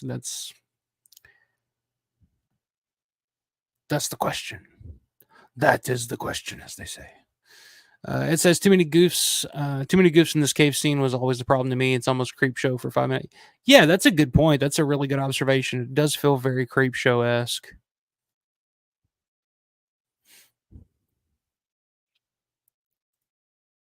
I think Hurst finds my comments on Miguel funny. But I mean, seriously, look at this guy. Like, fuck this guy. Like, like, yeah, you may die, but you don't got to take everybody with you. Like I said, as far as you know, this is the last of humanity. And I like how he's like, "Oh, save me, Lord." I will say though, when he gets bit and the nipple and his like pec gets torn, like that's incredibly effective. There's Tasso. I haven't mentioned Tasso yet, but Tasso is Torres.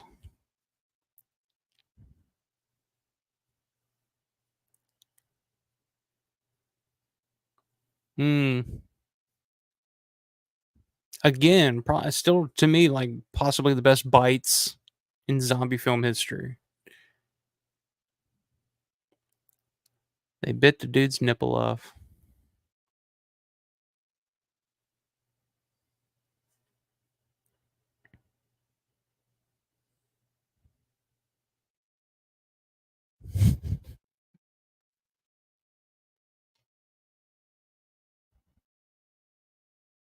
Yep, the shit's really hitting the fan now. Holy fucking shit. Now it's funny if you can see, I think you can probably see it better on the Blu-ray version, but as the platform's lowering, if you look behind it, you can see a bunch more zombies already on the ground waiting for the platform to lower all the way down. So it gives the illusion that there are, way more zombies coming at you than are actually able to fit on the platform.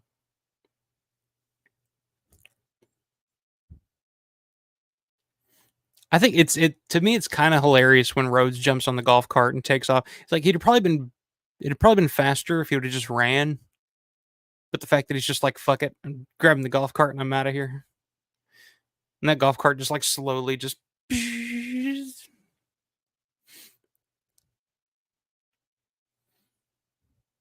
again, it's just George's sense of humor. Like even in something as dark and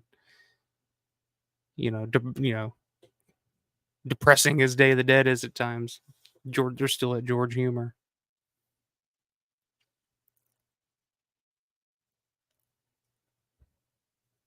Now, in terms of his performance, I think this scene is peak Howard Sherman for sure.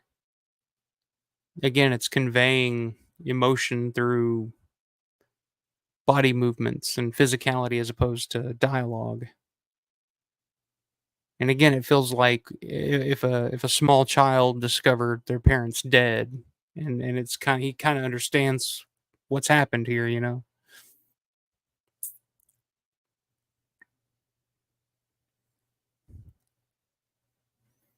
And the music cue, perfectly done, from John Harrison.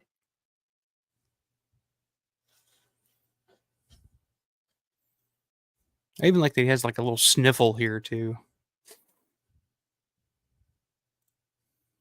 Her says still laugh when the elevator comes down and the one zombie falls off. Yeah. Which I don't know if that was a stunt guy or not, if it was just an extra who did it just to do it. I don't know. That'd be a good question.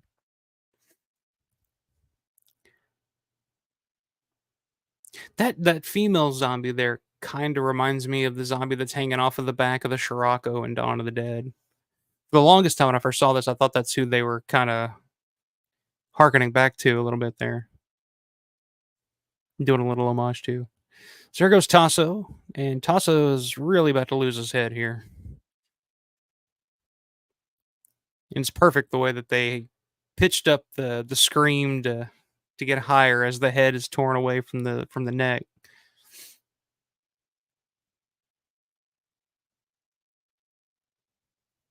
Perfectly done.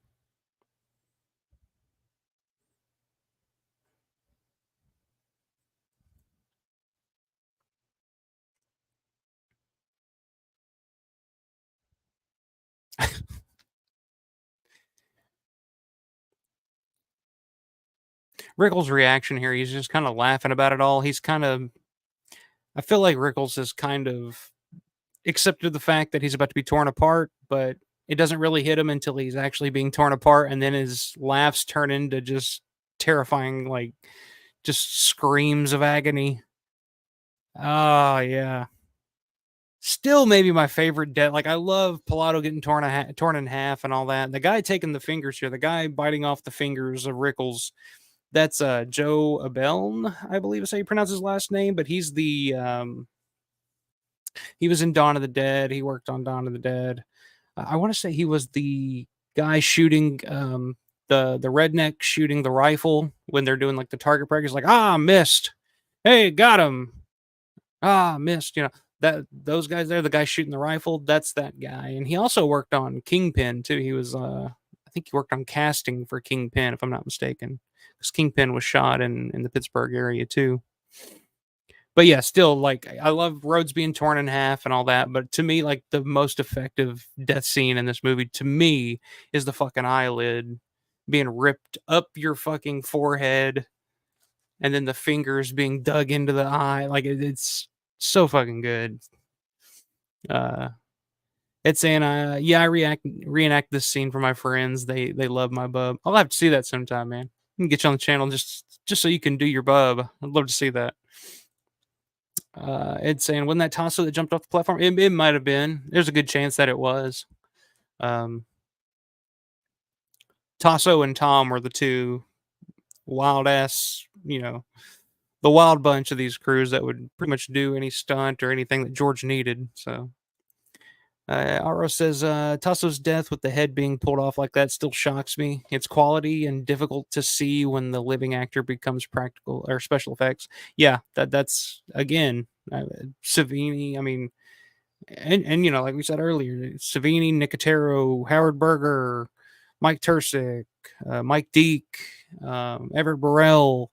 Who's the other one I'm missing? I'm blanking on the name, but just a who's who of effects artists that would go on to do tons and tons of stuff in the future. But Day of the Dead was like, they're like the Avengers of effects guys on this.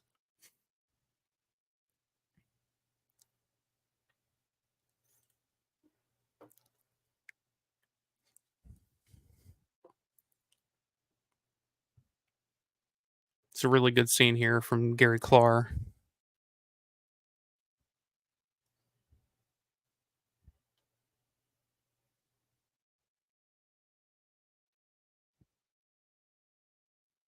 So they're all gone. Leaves one left. John to the rescue.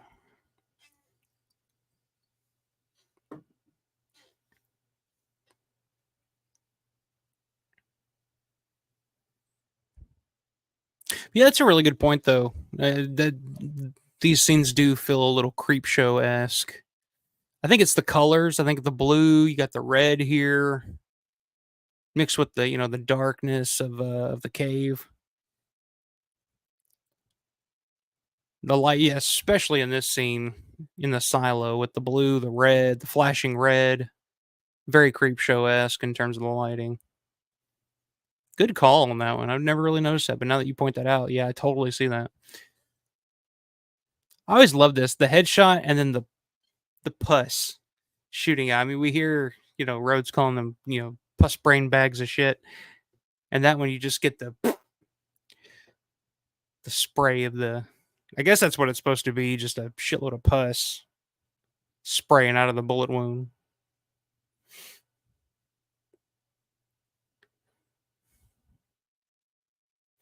Love this piece of music here.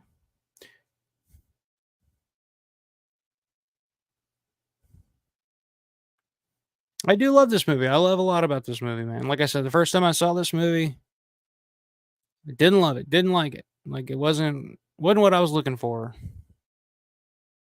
But so much of it just works. And it's George's favorite of the original trilogy. I mean, George has often talked about that Day of the Dead was his favorite. And he talks about a lot of it, was the experience that he had making it, which is crazy to think. Like,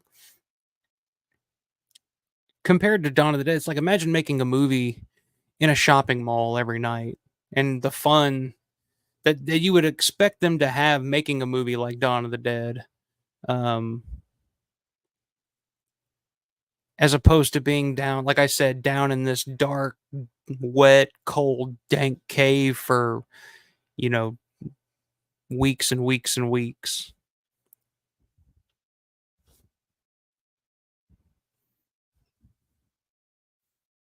Pilato here, I mean, it's just brilliant. Like when he gets shot, the spots where he gets shot, he like starts selling to the point where he's just like leaned up against the wall. It's hilarious.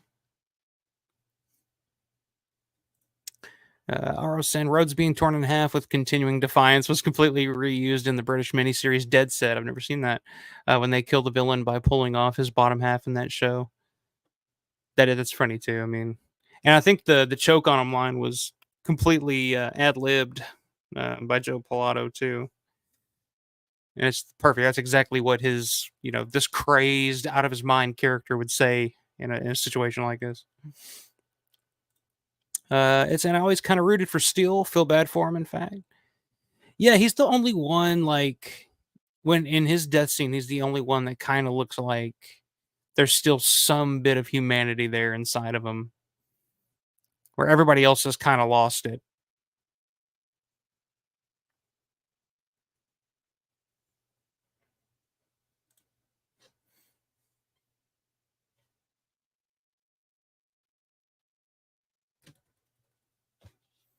See you, Rhodes. Now, in terms of like on-screen kills of villains, a lot of the time when you see a real asshole, like the biggest example is like The Dark Knight when the Joker, when Batman throws the Joker off the top of that building and then he stops him, catches him, and brings him back up. Like you could hear, like I remember seeing that in the theater with the audience, and the audience when he saves the Joker, the audience is, you can just hear the audience going, "Oh, like just let him go." Like, here's George's quick cameo here as he walks by. You can see the scarf. But yeah, in terms of like satisfying kills of like main villains in movies, like it's hard to beat Rhodes being torn in half like that. It's just perfect. And of course, the story about all the guts and the intestines and all this shit that they were using to fill that up, put it in the fridge and then somebody unplugs the fridge. I don't know if nobody ever really figured out if it was done accidentally or on purpose, but by the time they got back to shoot that scene, like everything in that fridge is just completely spoiled, and those things were smelling pretty goddamn right. There's actually behind the scenes footage where they're filming it, and then when they're done, like Pilato has this look on his face of just like, get me the fuck out of here, I'm gonna throw up, and the zombies are like waving the smell away from Pilato's face. It's pretty funny. Hearst said, did Pilato really pass out when he got torn in half because of the moron that left? No, okay, you're way ahead of me, Hearst. I don't know. I've never heard if he actually passed out or not. I knew that they had like English leather or something under their noses, and they were just trying anything they could, cologne. They were trying anything they could to kind of cover up that stench. But he may have. He really may have. It's saying when I first saw Day, I thought of it more of a sequel to Night than Dawn was. See, I often think like Dawn is a separate thing. I don't it is technically, I guess, a sequel to Night of the Living Dead, but I think Dawn of the Dead,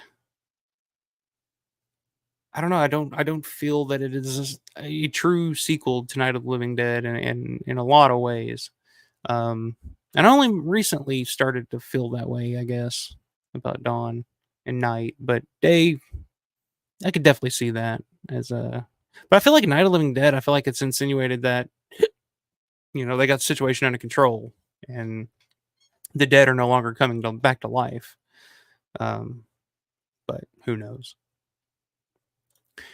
Stu saying, do y'all think those were real pot plants? Oh, I'm sure they were. I'm sure they were. If John Russo was on this set, I would guarantee you they were. But who knows? November 4th. So basically all that took place over the span of 4 days from Halloween to November 4th. And that's it. And now we get a little bit of this wonderful music. Hey Stukas, if you're still trying to do a little love making to the old lady there, this is the music to do it to, sir. If you want to get some, put this song on. Make some sweet loving to your lady. That's all I'm saying. Anyway.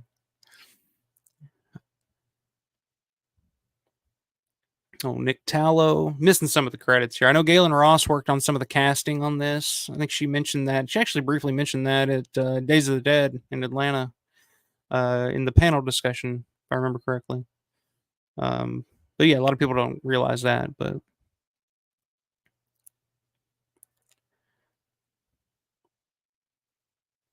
this always felt like kind of the end of an era for George's career for me. It's the last movie that he would work with Richard Rubenstein on. It's a lot of these people, they would all kind of split way. The last movie he worked with Gornick as his DP. They all kind of went their own ways. And so I always kind of consider Day of the Dead as kind of the end of an era for George. So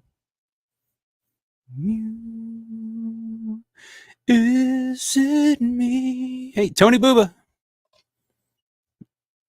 I had to point out Tony Booba. I saw his name in the credits there. Daily Sound Transfers. There you go. Her saying the end keeps you thinking, what's next? I think the point is there is no next. There's nothing next. They're just going to hang out on that beach and wait out their days.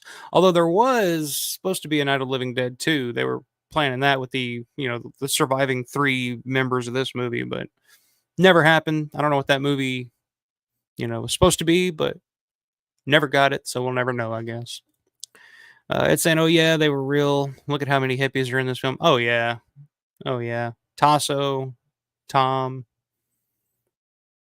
I'd be willing to bet pretty penny on that one. Uncle Mark's in the house. Hope you had a good birthday. Thank you very much, Uncle Mark. I appreciate it. I definitely did. I showed off what I bought myself for my birthday earlier. It's if you can see that, Monroeville Mall Ice Palace. It's the ice skating rink from Monroeville Mall, from Dawn of the Dead. Some lady that grew up in Monroeville going to that mall and skating on that ice rink was selling her ice skates with its pristine bag. So that's what I bought myself for my birthday this year. Little piece of history. And it looked, like I said earlier, it looks in pretty good shape for a 50-year-old leather bag with some ice skates in them, but all right. So that is Day of the Dead 35 millimeter open matte version here on YouTube. Blake Allen, what's going on, man? Good to see you. I think it was shown it was out of control because Mr. Cooper was right, had gone in the basement and would have survived the night. Nothing was done right by anyone. Yeah, that's true. I think you could say that about society in general. It's like it doesn't seem like anybody can do anything right, and there's always somebody that has an issue with it. There's always some hole you can poke. Ed Santa felt the same way about the end of an era. Yeah, it really was. Don't forget Vince Stravinsky worked on this film as well. Yeah, I think it was the last time Vince Stravinsky worked with George. See, last time with Rubenstein, last time with Gornick. Davinsky would continue working with George all the way up until The Dark Half. Tom would work on Monkey Shines and Two Evil Eyes, and then that would be kind of his way out. So yeah, I don't know. It just always felt like, it just kind of felt like that was the end of an era. And then George would go on and kind of do more studio stuff like Monkey Shines and Dark Half before being, before disappearing completely in the 90s. But, good question, Stu. Because what was the better VHS cover, night, dawn, or day? I love the dawn VHS cover back here, the old Bob Michelucci artwork. Night, I mean, who fucking knows? I mean, I guess the VHS cover you can choose for night is kind of the main poster art, I guess, if you want to use like the Hal Roach VHS cover. But for me personally, like the Day of the Dead cover art on the original media VHS is probably my favorite, honestly. It's the one that I remember seeing when I was really, really young, like when I was a real little kid, like seeing that at a video store and it's scaring the shit out of me, like seeing Bub in the foreground and then all the zombies in the background, like that. That was one of the first like horror images I remember seeing as a kid, and it scared the hell out of me. I didn't know what it was. I didn't know what a zombie was. I just knew that it was a monster, and it was a movie about monsters, and I didn't want to watch it. So I'd have probably been like 3-4 years old at the time, looking back on it. So yeah, the Day of the Dead VHS cover is probably the one that I hold closest, near and dear to my heart in terms of, my upbringing and memories as a child. Man, what do you guys think? Best VHS cover? Do you have a specific Night of the Living Dead cover in mind that you prefer? But I do love the media. If we're going just like on the original covers, I mean the original Bob Michelucci artwork for that Dawn media release. I mean that's just classic. Roger rising like the sun, I guess is what they were going for on that one. Ed saying I agree on the Day VHS. It even appeared on a WWF segment with Paul Bearer. Yeah, I've seen that picture. It's funny. It's actually Paul Bearer's like I've seen that whole segment where Paul Bearer is like going through and he pulls like "Oh Day of the Dead, it'll be your Day of the Dead." And then he pulls like it's funny. There's one where he's like holding the Day of the Dead cover and the movie Dead Pit. So I don't know. I might use that for something in the future, but we'll see. Who knows? But all right, guys, I'm gonna get out of here. It's late. I guess I still got to work in the morning. It's Friday, so it's like whatever. But appreciate you guys hanging out. Hope you guys had a great Halloween, and thank you for ending your Halloween night with me here watching George A. Romero's 1985 zombie classic, Day of the Dead, in beautiful 35mm open matte. Yeah, like I said, Saturday night, I will be on the Subjective Perspective Collective channel with Dirk and Darren talking about Living Dead at Manchester Morgue, Zombie 3, and 28 Days Later. It's the Eurocrypt podcast. I think it's simulcast on the Dead Pit channel too. So if you're subscribed to Dead Pit, but go to Subjective Perspective Collective, subscribe, check out that stream Saturday night. It should be fun. Looking forward to talking to those guys and talking some Euro horror, some Euro zombie horror. Because I mean, Saturday is the Day of the Dead. So it's perfect time to talk zombies. So that's what I'll be doing this weekend. Check out shop.alpharomero.store for some new t-shirt designs. I got something coming out soon. Still have the Day of the Dead calendar artwork in celebration of Halloween. You can check that out. But yeah, anything cool if you like it, pick it up. I sure appreciate it. I don't make a ton of money or anything off of it, but I just think it's cool that people dig what designs and ideas that I have, and that's enough for me. I don't know. I get a kick out of it. So. But yeah, make sure you like the video, subscribe to the channel, hit that notifications bell, comment down below if you're watching. If you're not watching live, you're watching the replay tomorrow or a couple days down the road or whenever you're watching this. Make sure you leave a comment down in the comment section. It helps the algorithms and all that fun stuff that YouTube likes to dominate our lives with. So I sure appreciate it, guys, and I appreciate all you guys in the live chat for sure. And really happy to see you guys and come and hang out with me on Halloween night. And you guys could be watching, Halloween, or you could be watching a horror movie or anything like that. But you guys decided to come and hang out with me and watch this version of Day of the Dead, and it means a lot, and I appreciate it. You guys are the best, and you guys make this fun for me, so I sure do appreciate it. Blake Allen says, Surprise never did a Don poster Fangoria cover like they did for Zombies, or for Fulci's Zombie on Fangoria 8. Yeah, that's a good one. That would be that's a good question. Yeah, I don't know why they never did it. Was Fangoria? When did Fangoria begin? Don was around then, right? I can't remember. That'd probably be an Uncle Mark question, honestly. That's where I first saw Fangoria for the first time. Was Uncle Mark I think he used to have a subscription to that, if I remember correctly. I wonder if Uncle Mark, if you're still in here, do you still have all those old Fangoria magazines? Because some of those may go for some fucking money now. But hell yeah, Hearst. Good to see you in here again, man. It's been a while. I was thinking about you the other day, honestly. I was like, I haven't seen Hearst in a while. I wonder if he's all right. So it's good to have you in here, brother. Appreciate it. But yeah, you guys have great rest of your Halloween. Okay, wait. Before I sign off here, Fangoria #1 featured Dawn. Okay, there you go. Yeah, Fangoria is one of those things I've never collected a bunch. I've bought a few copies over the years, but I think I remember Fangoria #1 featuring Dawn of the Dead for sure. 1979. There you go. So the first edition of Fangoria was 1979. I will remember that. Thanks, man. I appreciate you stopping in. All the best. From Bristol, England, all the way across the pond. So it's probably really fucking late for you tonight, man. I appreciate you hanging out with us tonight. Always good to see you in here, and always good to get your perspective. You got some. Love hearing your thoughts on this stuff. So, thanks for stopping in, man. I appreciate it.